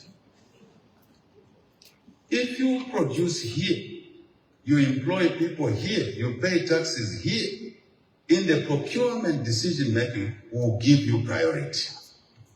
So invest here and you get priority. And that's why we took a decision. Even though some of my personal friends were fertilizer traders for 30 years, I told them, guys, you want to get contracts on fertilizer, in 2 years' time, you may not have them. Because we'll be giving contracts to those who make fertilizer here. United Capital Fertilizer is here. I think they are here. Thank you, sir. And this government supports that business 120%. From an import-dependent country on fertilizer to now a net exporter of fertilizer to 8+ countries in the region. In 3 years, 11 months, there's a test of the body. Now we are self-sufficient in vessel dressing. We're moving to self-sufficiency, surplus into top dressing, intentionally. From 0 jobs to how many jobs? By end of year, 10,000 jobs. I'm an intelligence officer, so I collect data. It's part of my passion. I collect data. That's the job of the head of state, amongst men, and I take it seriously. From very little to 10,000 jobs, paralleling the large mining companies. We have a fertilizer company, bred here, and it's employing 10,000 Zambians. Maybe 10,000 out of that, I don't know what percentage will be Zambian employees. 91%? 98%. And that's the principle we have here. If we need to import skills from anywhere in the world, in any business, that will help us generate more Zambian jobs. We'll do it. And the work permit will be granted. There's a Minister of Home Affairs. I've told him, give the work permits to specialists that will sustain or generate an additional 100, 200 jobs. You need one expert, let them be. They will be welcome here. As you invest, your experts will be welcome here. Easy, isn't it? Straightforward. It doesn't require one to be a rocket scientist to understand. And alongside what that fertilizer company is doing, it will be generating now 80, how many megawatts? Gilbert, I'm an old friend of mine in business, that one, Gilbert Temple. Although sometimes he says he doesn't know me, but he's an old friend. Mr. Gilbert Temple. 85 megawatts of power. The plant will only consume 40 what? 40. So we have 45 megawatts into the grid. Alongside the technology, alongside fertilizer manufacturing, the technology allows them to generate power. Fantastic. I think we should clap for those guys.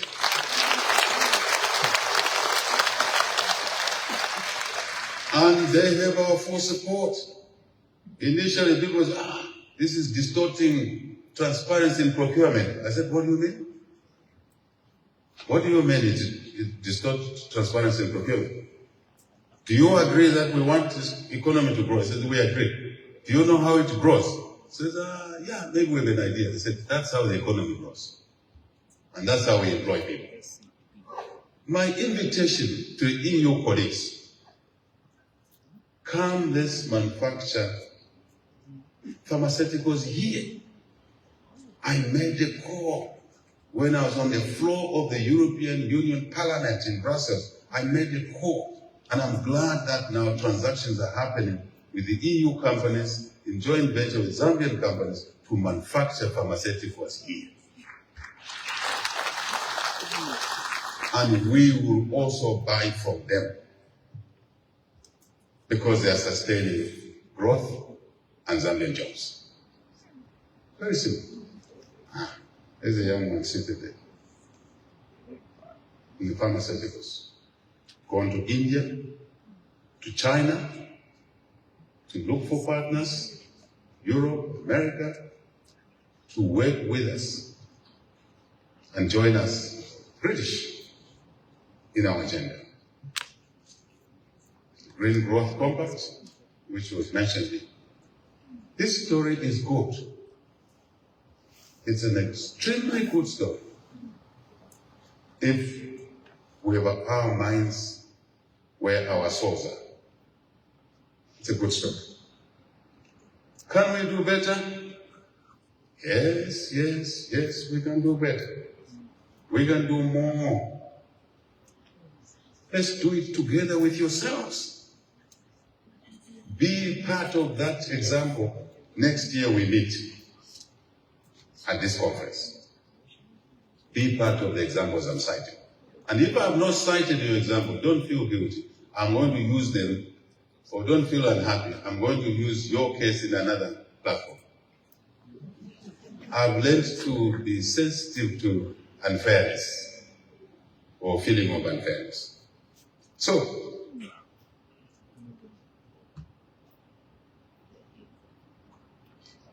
I think it's important for me to summarize, stand down, and say we have 4 parameters for investment. Amongst many, 4 key ones. Please hear them. 1, we are looking for capital. We're looking for capital. Bring capital here. Investment, trade, around there. Bring capital.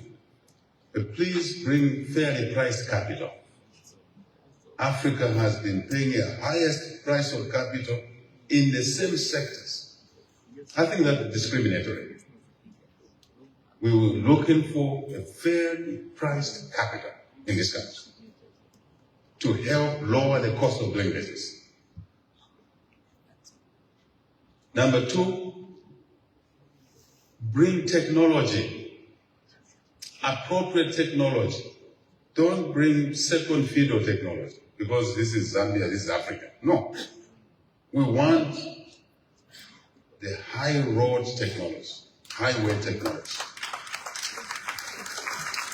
Because it will also help us in the efficiencies and higher productivity, as well as cutting on the bureaucracy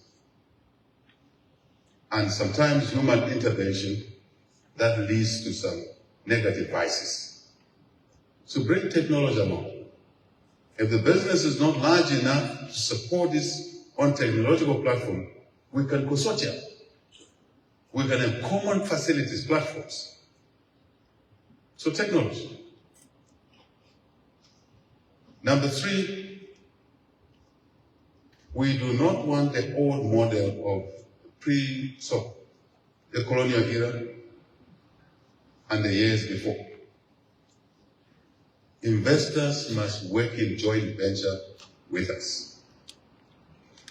Public if you want. As we work in Kajel, gem fields, and our own mining entity in the JV, and now being the largest emerald mine in the world. I also want to announce to you, Zambia has overtaken Colombia. We are the largest producer of emeralds in the world.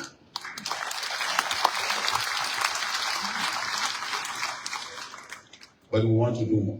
So JVs, find your partner.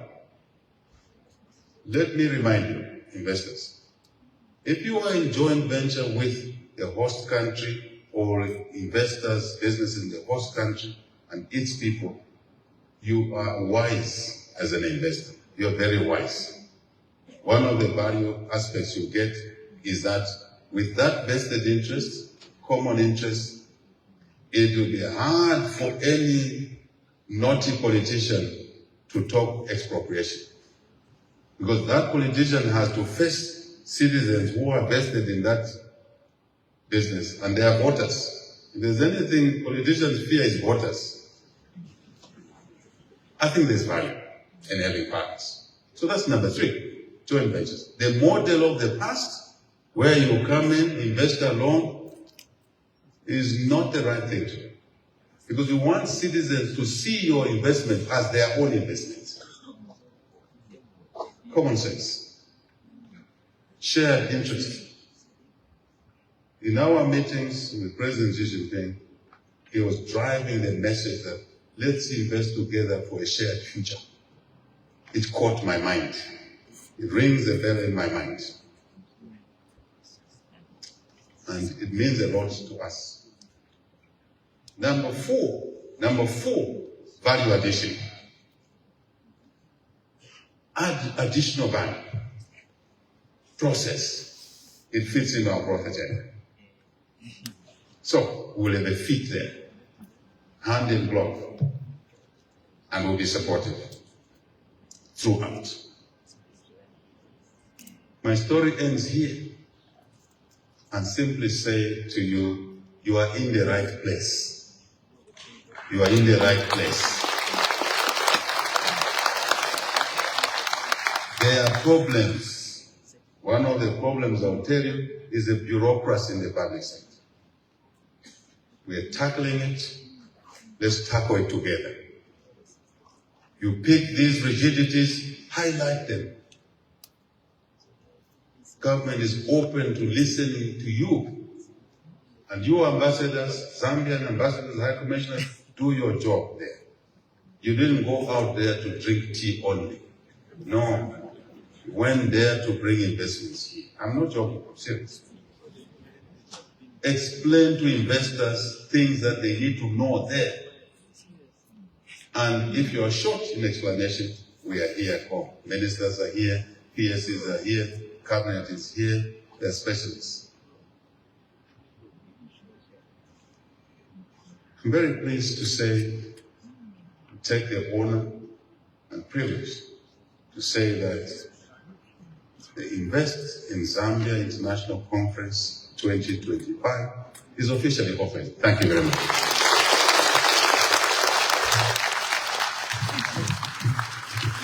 Mr. President, we try my great elders and ask that at this time you please descend to the auxiliary seats. Ladies and gentlemen, what we're about to witness is truly a first, just as we had the very first ISIC 2025. We will have an opportunity to hear presidential insights, which will be brought to us by the President of the Republic of Zambia. And moderating this fireside-style chat is none other than Mr. Jito Kayumba, who's the Special Advisor to the President on Investment. And so I ask that we pay kind attention as we listen in to presidential insights. Thank you so very much. Just checking if this is working.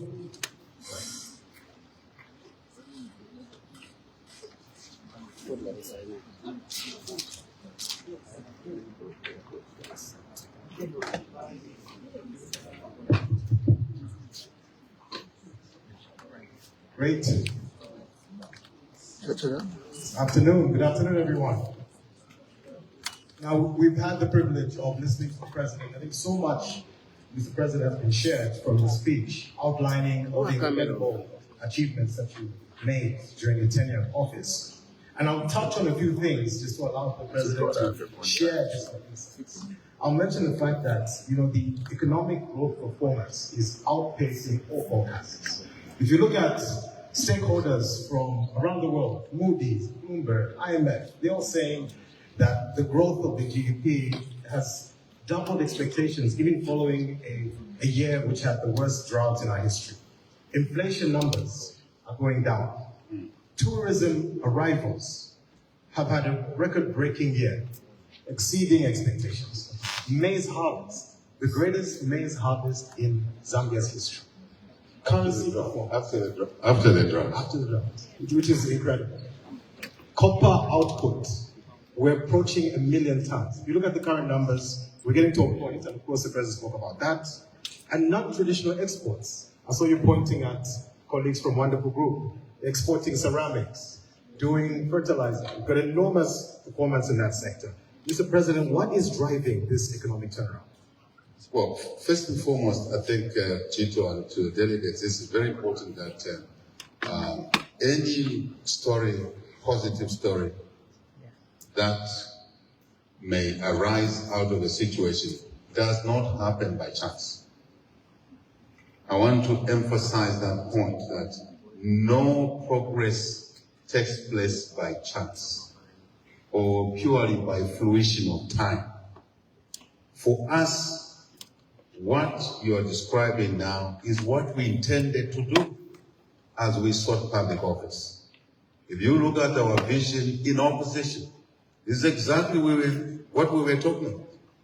That we will drive the economic growth agenda so we can address the needs of the people of Zambia. We talked about restructuring the debt because we knew, many Zambians remember I used to call it, this was a python that had wrapped us by the legs, by the waist and the neck. And unless we took that python out of our bodies, we would have had no capability to do the things we've done. Because we were a basket case. And we did that. We worked very hard. We want to thank our partners, cooperating development partners, that assisted us heavily in what we dubbed as the Zambia Debt Restructuring Project. I called it Mission Impossible. I said so Zambians could understand the importance of this exercise. And very complex exercise. And we've made progress. I believe where we sit now, we are somewhere in the region of above the 90% of resolving our debt restructuring, which was in many categories. Most of you don't know that. Category 1, bilaterals.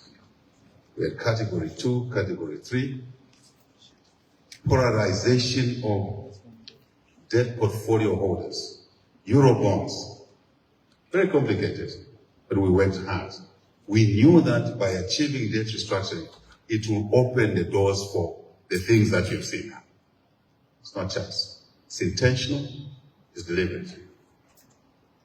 We decided, as I said there, that the key mining sector must be restored. We have not just restored the key mining sector, we have opened new mines, new projects. Ningomba, with our American partners. We want to thank our American colleagues for taking the decision to invest in the Ningomba project. $2 billion ticket, I didn't talk about it. And it will be one of our largest mines in the country. So the trips that the president took, I know most Zambians will say, I end up with the president. Where is he going? All those trips were calculated. As I said, the American trips brought in the Ningomba and other investments.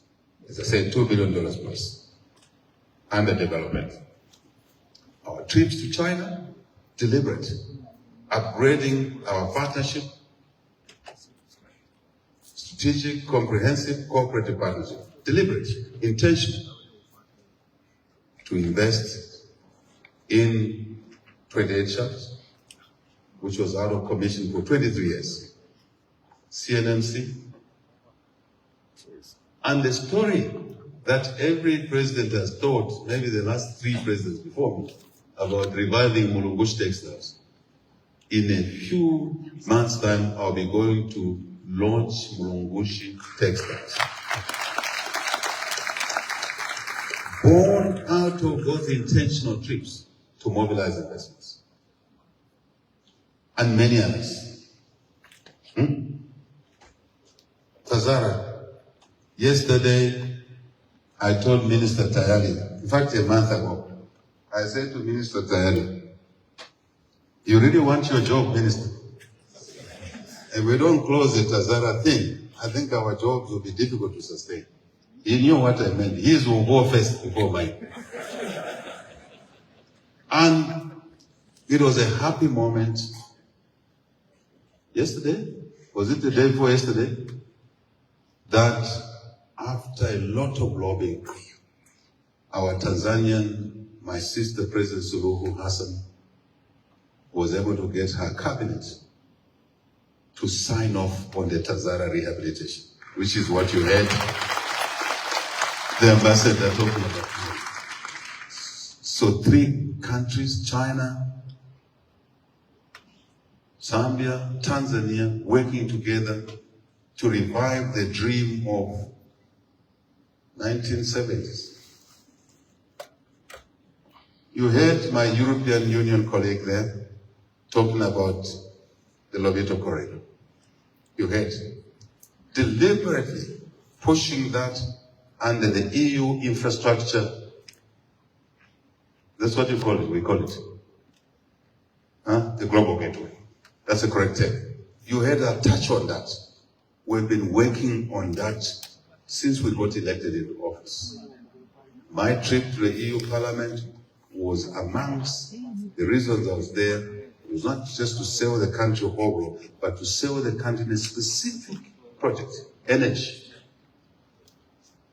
My trips to the UK, including having had the privilege of getting to meet then Prince Charles and the Prime Ministers then, and now King Charles, essentially was to build relationships that will lead us to the Green Growth Compact that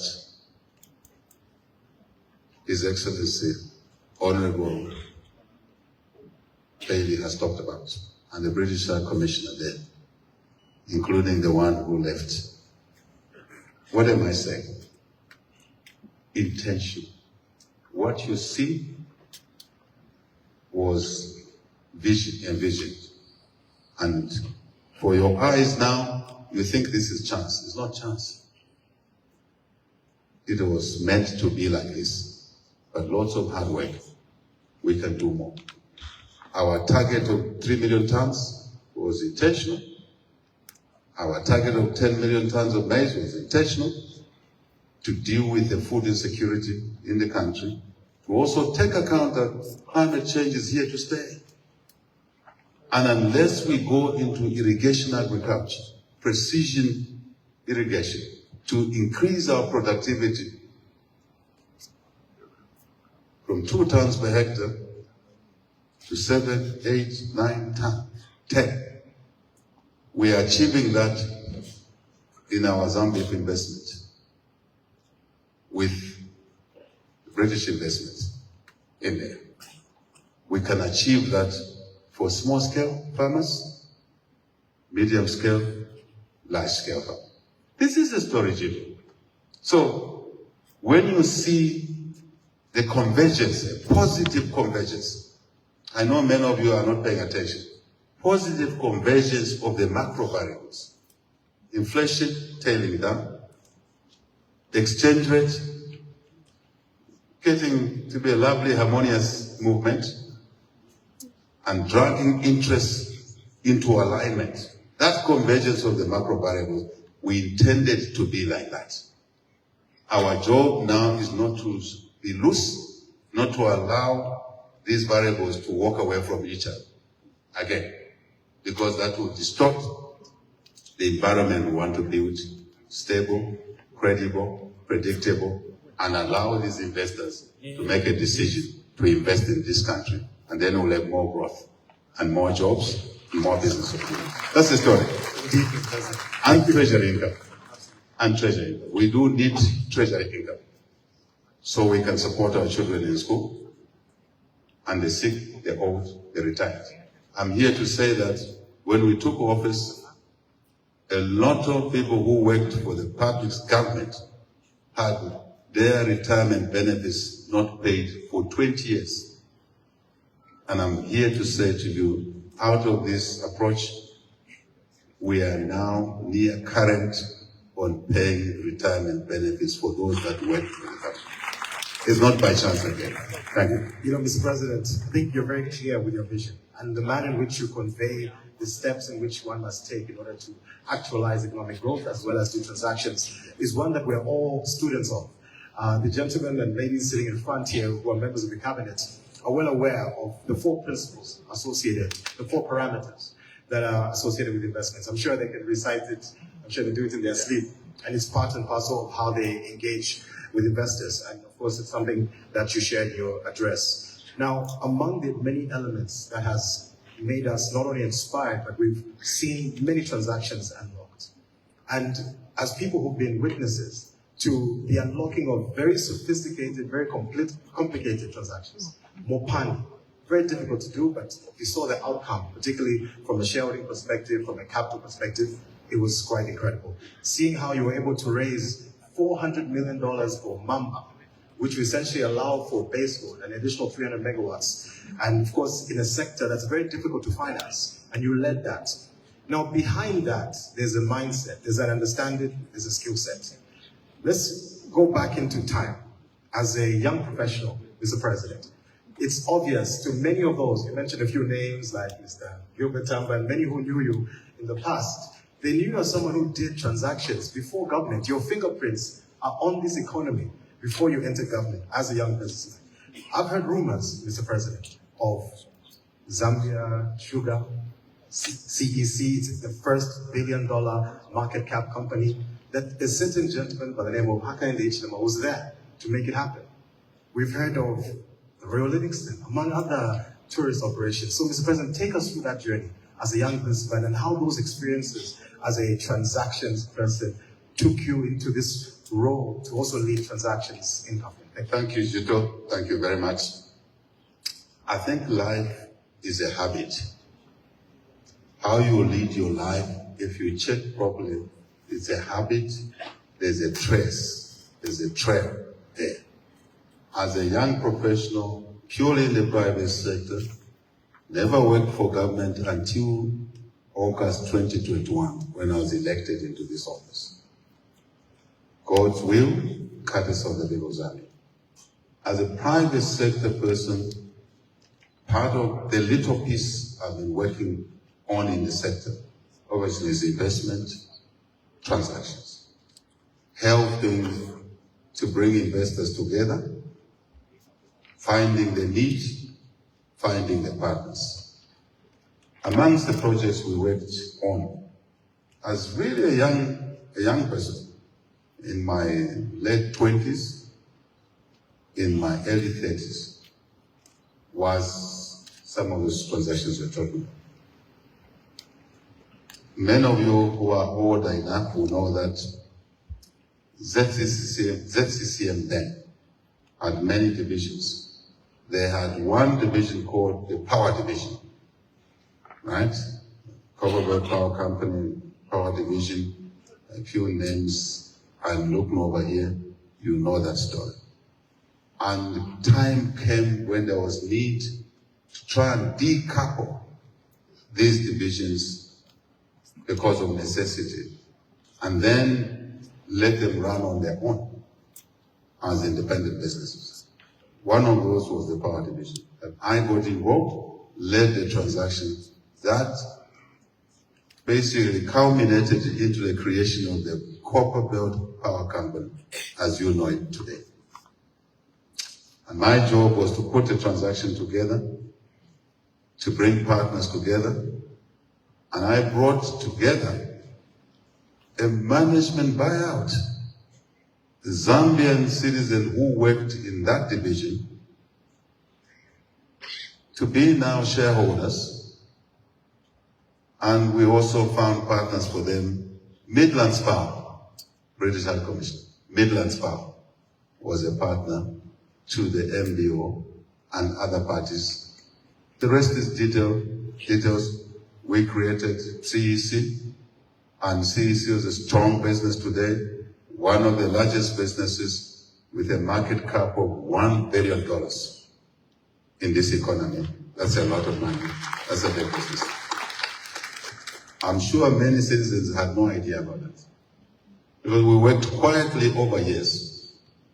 And our friends in CEC will tell you that it was a difficult thing to do, but we've done it. Also, unfortunately, before we came into office, CEC was threatened to be nationalized, whatever the issue was. When we came in, the first thing I did was to stop that process and allow CEC to green energy, solar. And I'll be going back to commission more solar plants under CEC. I think in a small way. That's what we did. The Zambia Sugar had issues again, British heritage, and the business. We restructured.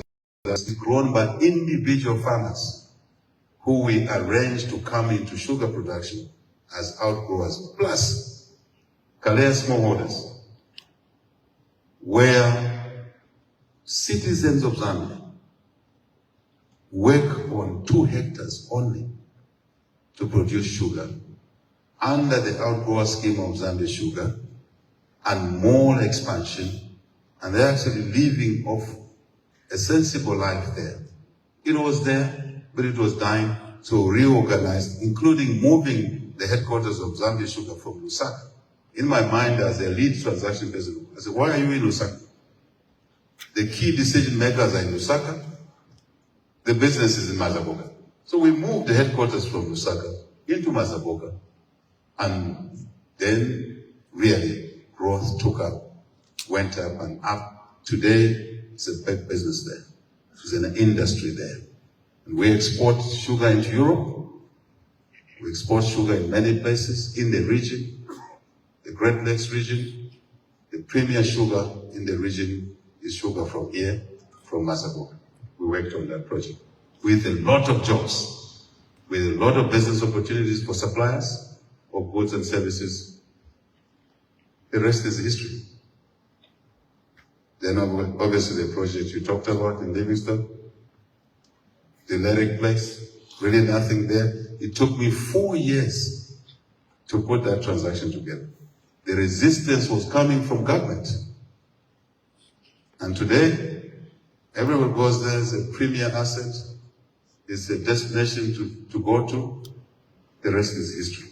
Lots of jobs. Alongside that project, we worked on rehabilitating the Livingston Airport so it could take bigger aircraft, because tourists would come to Victoria Falls, but would stay over on the Zimbabwe side because our airport runway was too short, terminal buildings, facilities were so poor, so we added that to the project, as well as the Livingston water supply project.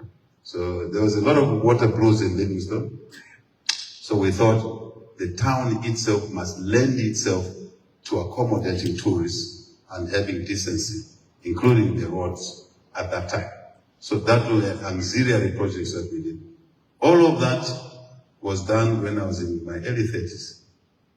The rest is history. Thank you, Jim. Wow. Incredible.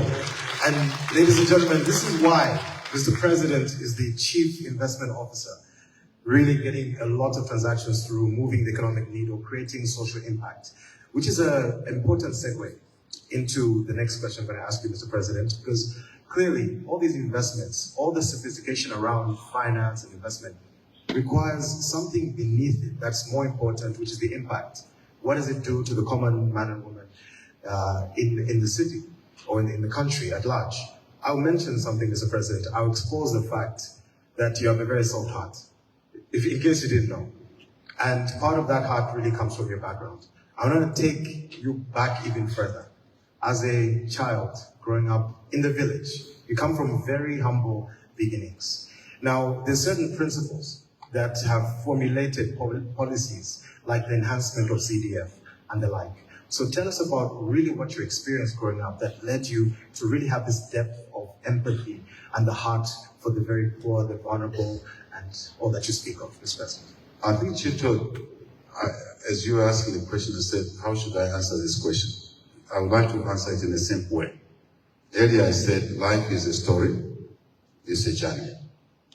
I think it matters how you were brought up.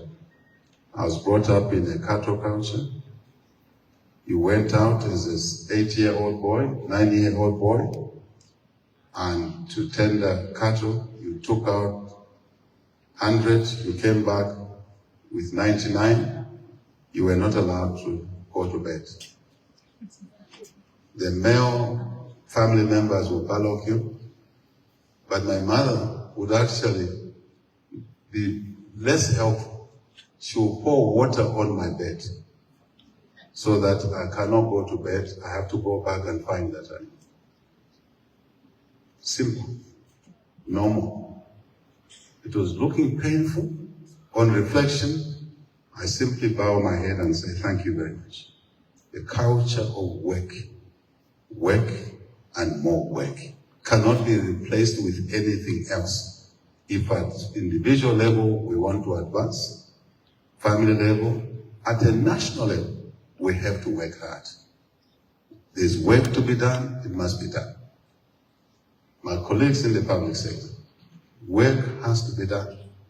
It must be done. Time is money. So, to really answer your question, a little bit of additional, that habit evolves. And school just helps, honestly speaking. It adds on. But it's the inner self is how you look at things, how you look at life. In my early days in the firm, who was a librarian, and I got married as a young guy, there are days I forgot that I was married, and I was staying in the office until the work is finished. One day my wife came into the office and found me working around 04. And she was screaming at me.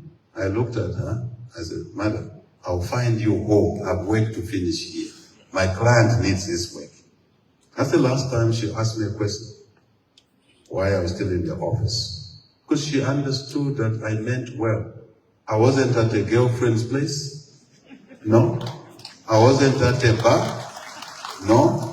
I was in the office. And over years, she saw the benefit of that approach to work. And I'm very, very fortunate to be married to her.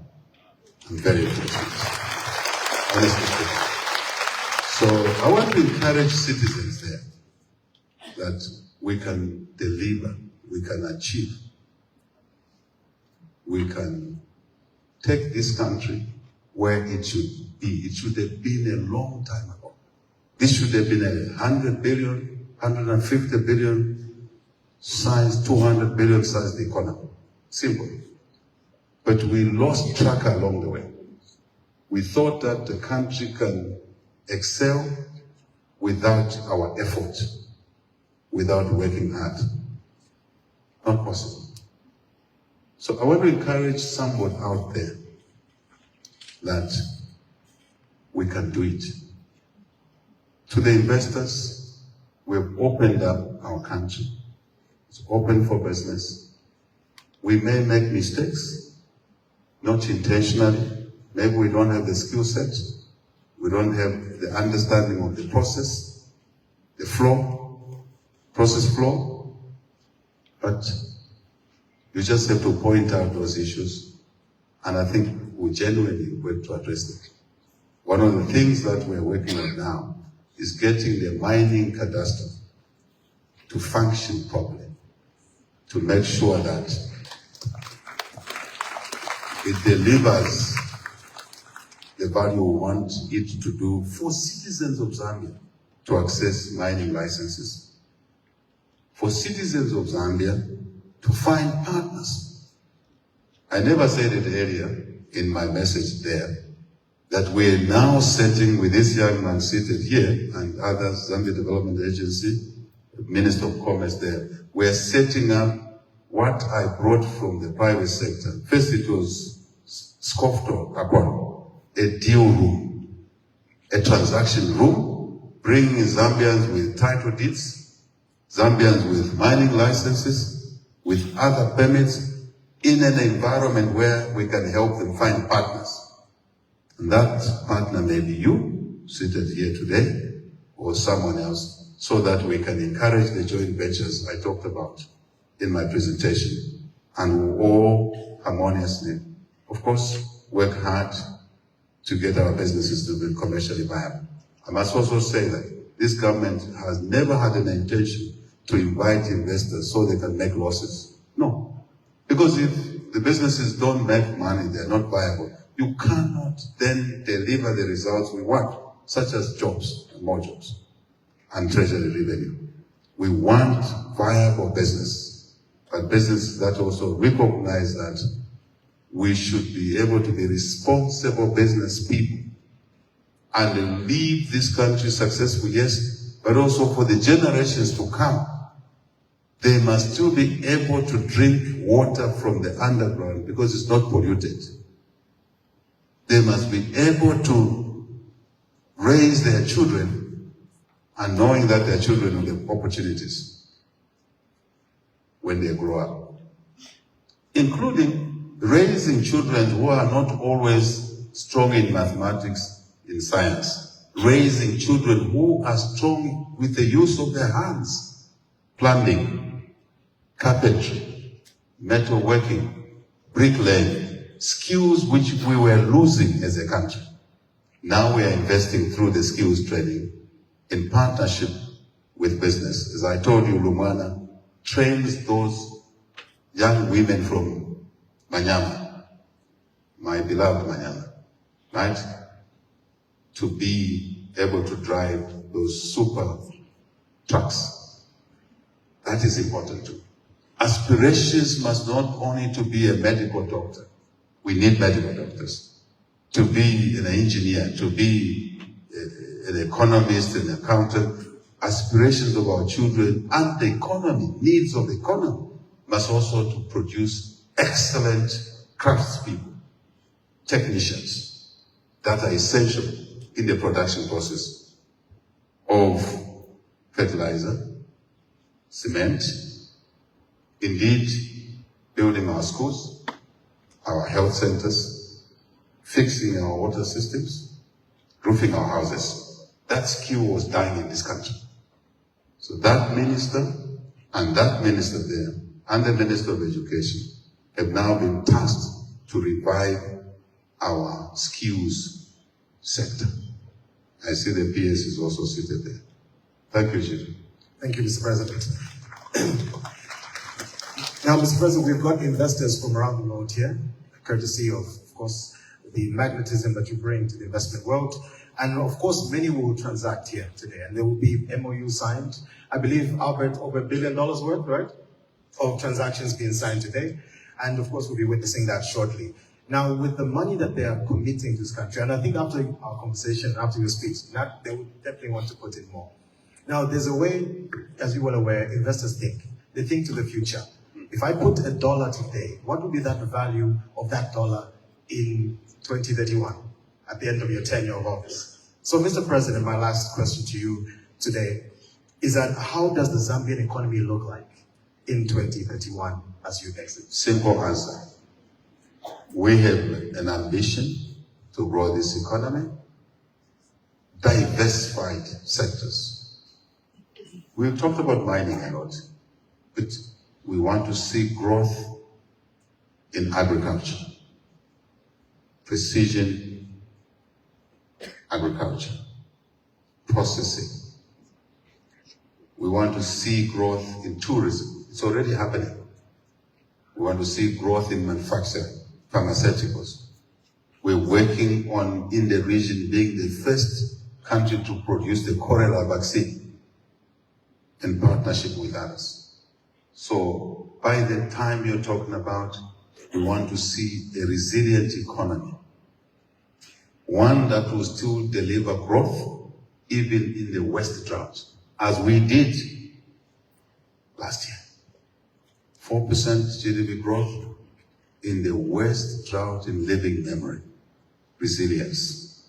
We want to see an economy that will be able to support big businesses, medium-sized businesses, small, as people will call it, micro, small, medium businesses, MSMEs.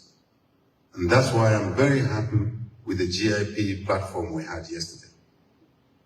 Growth Investment Partners.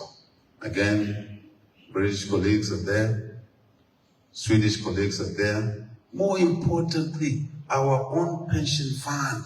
That's the job of pension funds, to mobilize savings, NAPSA, investing in there. Jito, I want to see fellow citizens, investors, a country whose culture shifts from consumption orientation to investment through savings. That's what NAPSA has done. You talked earlier about investing in Mamba Phase 2 for the best load. Yes, we can bring solar. Technology doesn't allow us to make solar best load, though at a high cost, with battery storage. I think we'll get there. But we raise money from financial institutions in this economy. In an afternoon's tea time at State House, the president called financial institutions in this country, plus NAPSA. By the end of that day, we raised $400 million to invest in Mamba Phase 2. I want to see an economy that is able to generate such investable capital. Even as we attract other investors, we need domestic capital formation. That time, we need, for that to happen, friends like Mr. Chance Kavaya, who we have been together for a long time in the business community, he keeps on accusing me of now having a double hit, seed production, and now fertilizer production support. But we want an economy that people like him, who have been around for some time, can be part of the story of domestic investors, even working with partners, diversified partners. In a nutshell, culture shift, habits, cherishing hard work, reducing on appetite for leisure, knowing that there's time for everything, and our time, their time, our children, your grandchildren come, if they're in school, they must focus on school, not other things. But by 2031, God's will, courtesy of the people of Zambia, support of investors, our partners, various partners, investment partners, cooperating partners, the global community, the World Bank, IMF, UN system, private companies, my ambition, and I will work very hard with this cabinet, with the private sector partners, Saga, where is he? There. Those are friends of mine. We used to be in business together, not doing the same business, but in the business community together. I want those guys to come on board seriously and not see government as being against them, but government being with them.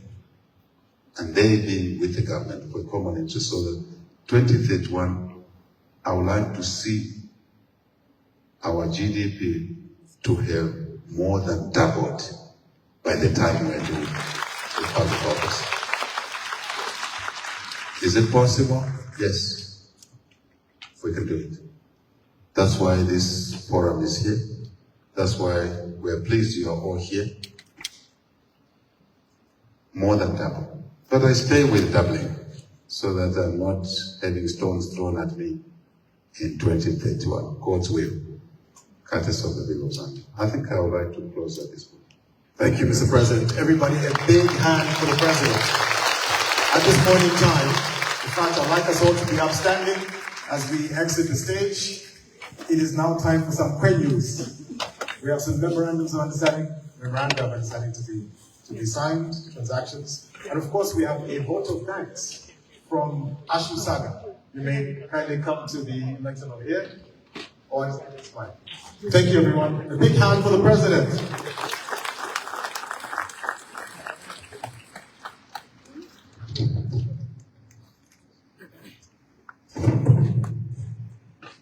You can come through, Cesar. You can come through.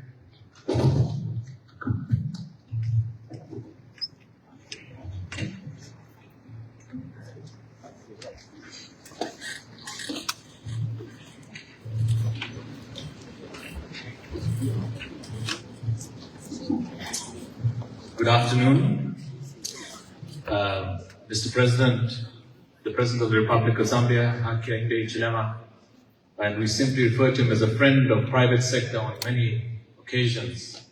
And may I simply, with your permissions, observe the protocols and salutations that have been set by previous speakers on this podium.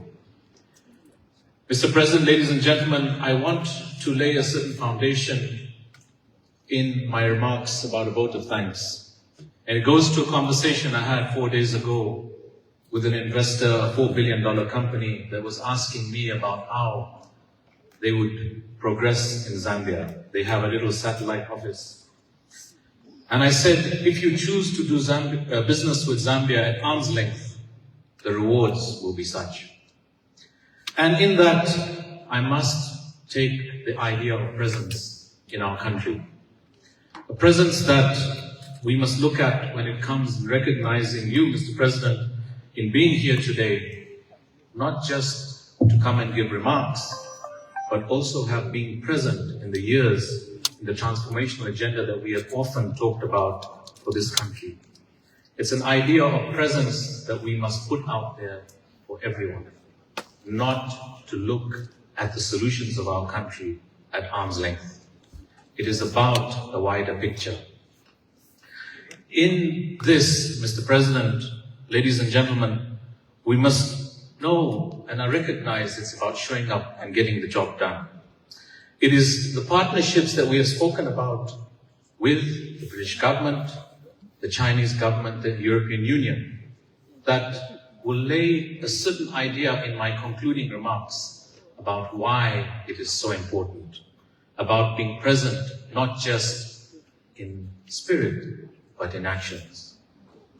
It is about an idea of policy, plan, and purpose in that transformational agenda that this country so badly needed and is so gratefully being delivered.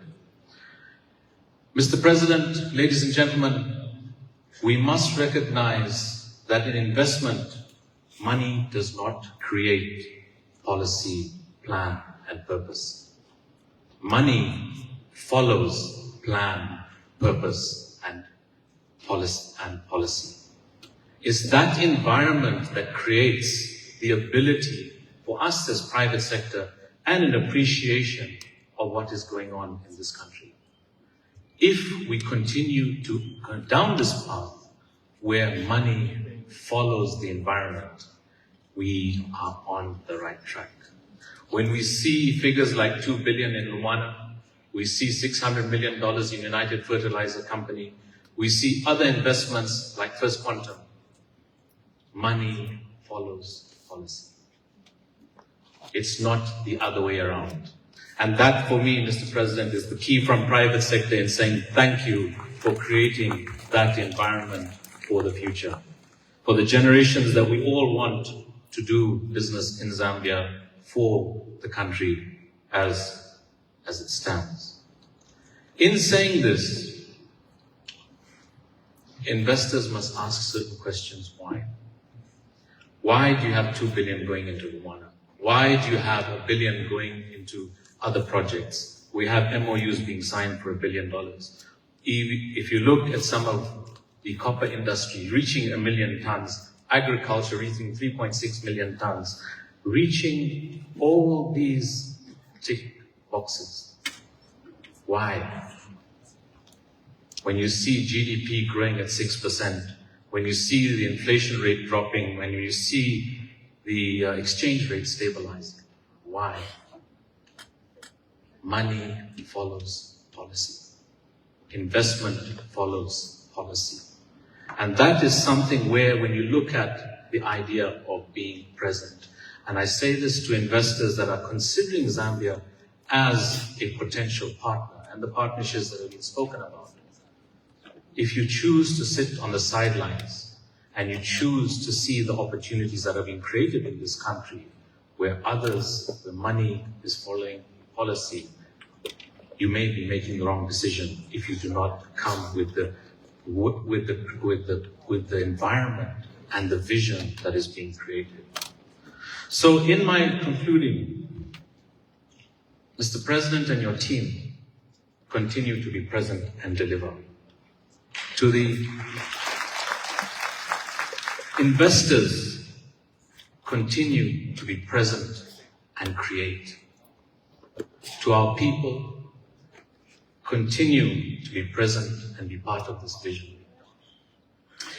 In closing, I learned a little prayer as a child when I spent a lot of time with a Christian family, and it may be said in a little jest, but it was about responsibility, but if you understood it properly, about showing up, doing what was needed, being accountable, and being responsible.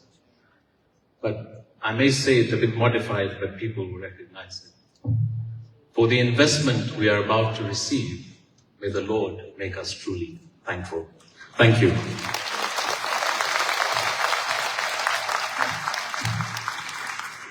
Mr. Saga, thank you very much for that succinct and spirited vote of thanks.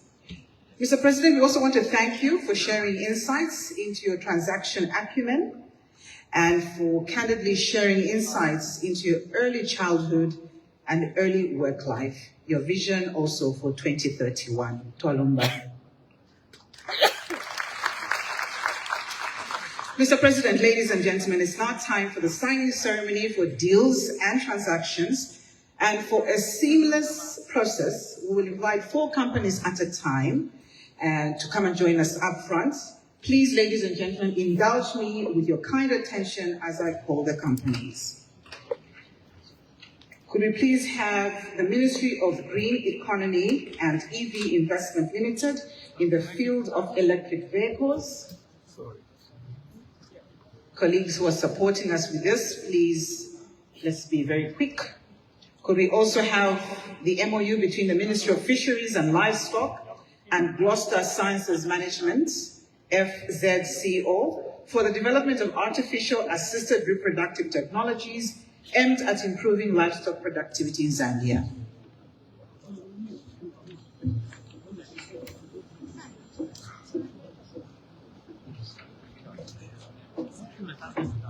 Ministry of Green Economy and EV Investment Limited, and also Ministry of Fisheries and Livestock and Gloucester Sciences Management.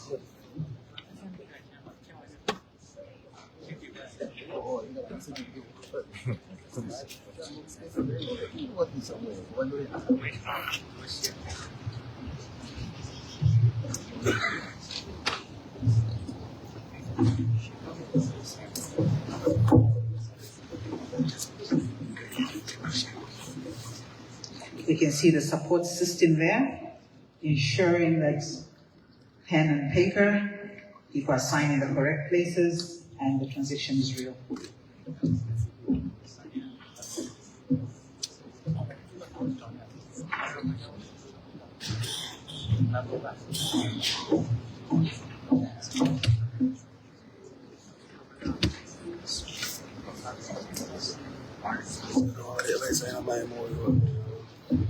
Could we please have Minister of Fisheries and Livestock?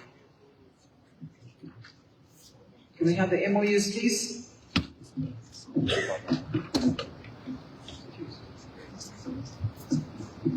In the interest of time, let's ensure that they're signed at the same time.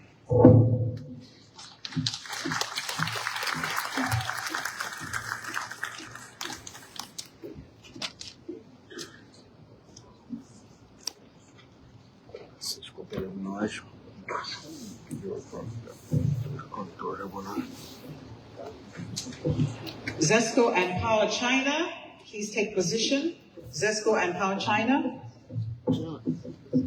This is for the 100 megawatts Chisamba solar project.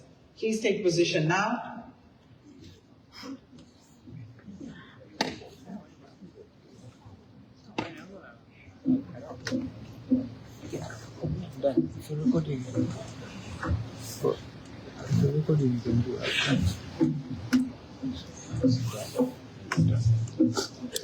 IDC and Fujian, please just be on standby. You'll be next, just be on standby.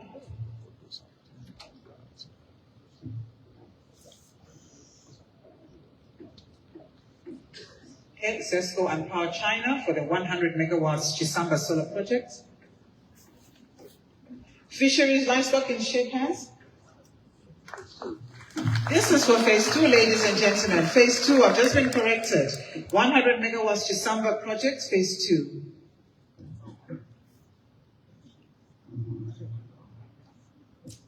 Thank you. Could we please have IDC and Fujian for the Ndola refinery project? That will be on the far right.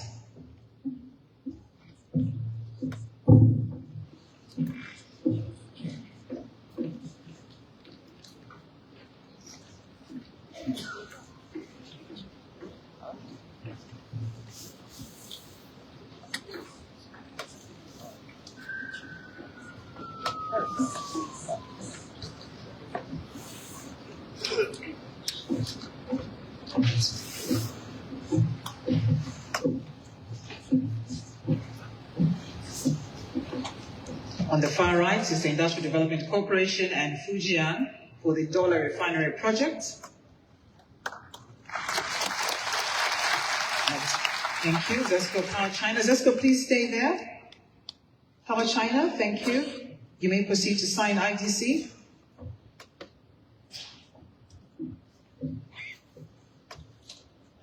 Anzana Electric, please join ZESCO. Anzana Electric, please come and join ZESCO.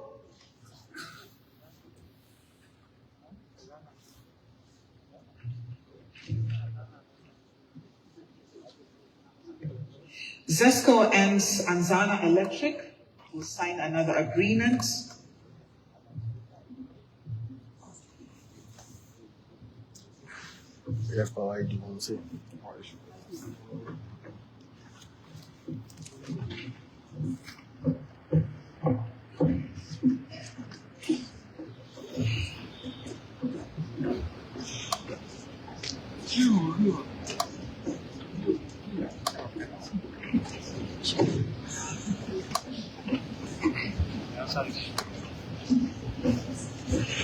Team ZTA, please ensure that the MOUs are the correct ones.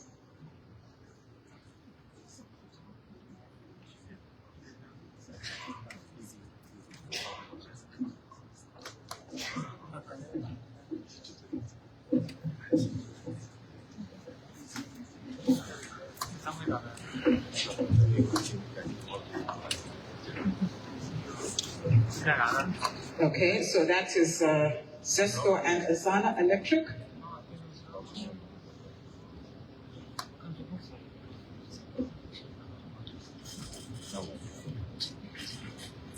Symbolic handshake. ZESCO and Anzana.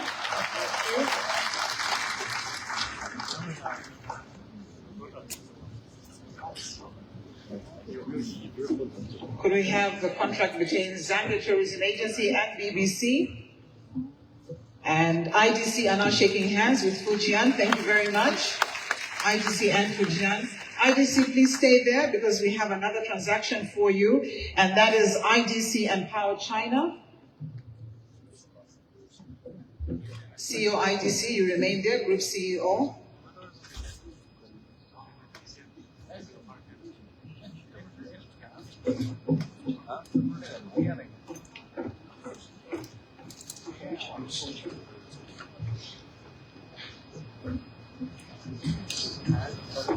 Zambia Tourism Agency and BBC.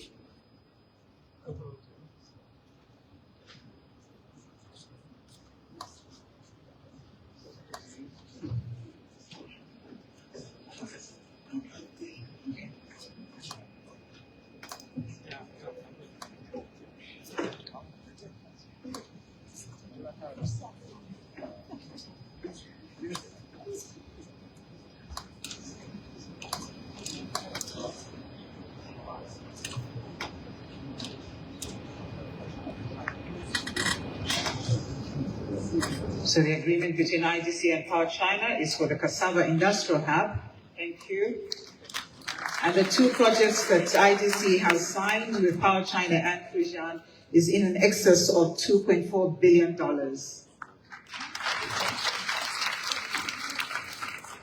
Thank you, IDC. Thank you, Power China. Could you please have the MOU between ZDA and the Zambia Association of Manufacturers? ZDA and the Association of Manufacturers for the collaboration towards the promotion and facilitation of investments, trade and business development opportunities for Zambian exporters in regional and international markets. ZDA, please, Zambia Tourism Agency, please stay back. You have one more with Expedia. Zambia Tourism Agency, you have one more with Expedia for the provision of digital destination marketing awareness and campaign services.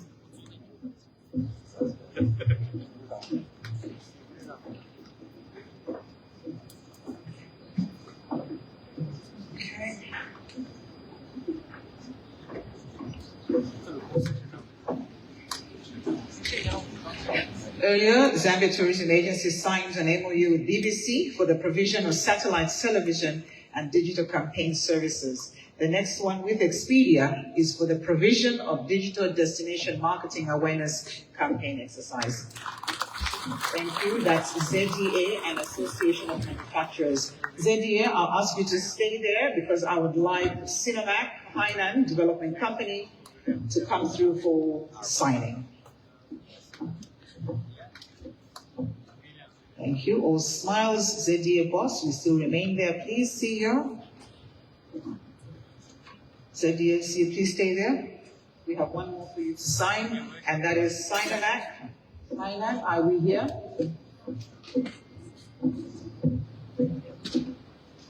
Is Sinamac coming? Yes, thank you. Handshakes for ZTA and Expedia. And could we have also another one, the distribution agreement between Umoyo Health Limited and Grusam Wellness?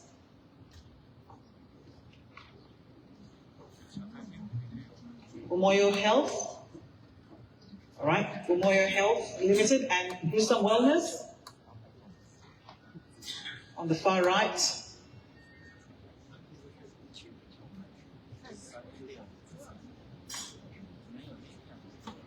Umoyo, we need you to take your position.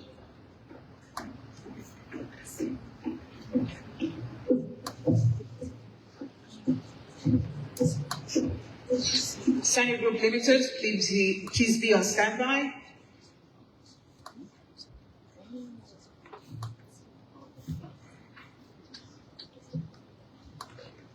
Thank you.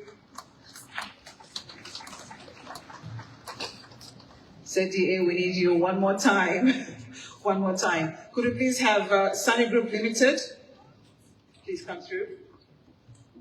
Sunny Group Limited for the collaboration for the phased implementation of integrated microgrids plus green mining equipment solutions in Zambia's mining sector.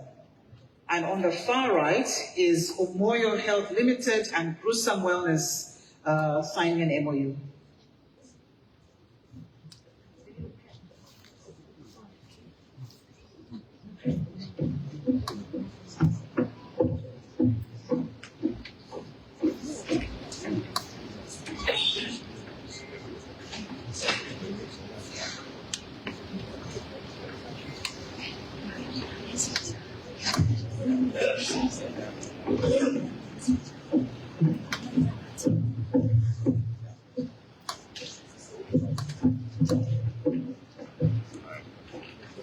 And those are our last two.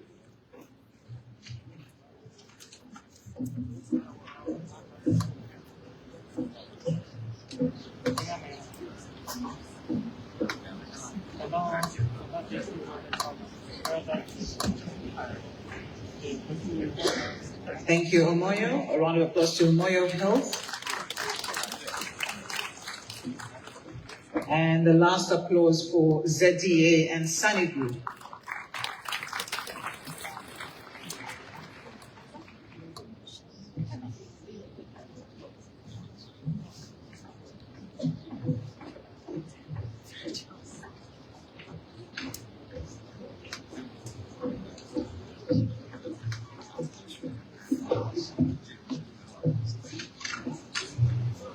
That's the end of the signing ceremony of the deals and transactions. Kalisa? I believe that deserves another round of applause. Amazing and incredible things happening in Zambia and exciting days ahead. It has been a morning and part of the afternoon very well spent, in that we've been part of history that has been made at the inaugural ISIC. This is the first of many as investment continues to grow within Zambia. And so as we draw to a conclusion, in the interest of streamlining the process, what will happen is we will have a photo session which will be happening at a designated photos session area that has been set up outside the main auditorium. But to ensure that we have a smooth flow of the process, we will conclude the business within the auditorium with a closing prayer and the singing of the national anthem, after which our guest of honor, the President of the Republic of Zambia, will take leave and proceed to the backdrop which has been set up, and we will then call out the different groups that will be joining him for these momentous photographs that will be taken. For the rest of our delegates, we will ask that we remain seated until such a time that we're advised to break for lunch, and then we will return to the main auditorium after an hour for the afternoon session. And so with that said, it's been an honor and a privilege being your master of ceremony. We trust that we'll meet again, and in the event that we do not see each other on God's green earth, hope we'll see you in heaven. God bless you. Please rise for the closing prayer and the national anthem.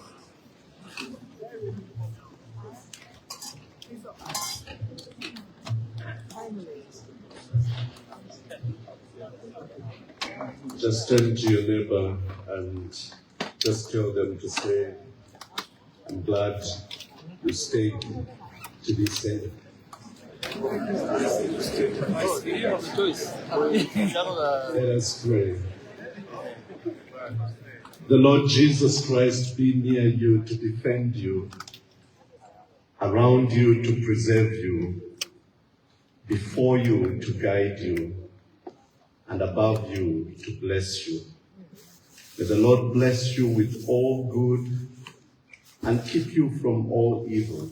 May he give light to your heart with loving wisdom and be gracious to you. May he lift up his loving countenance upon you for eternal peace, now and into the ages of ages. Amen.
Ladies and gentlemen, please remain upstanding as our guest of honor takes leave for the photo session. And Kamisa, please do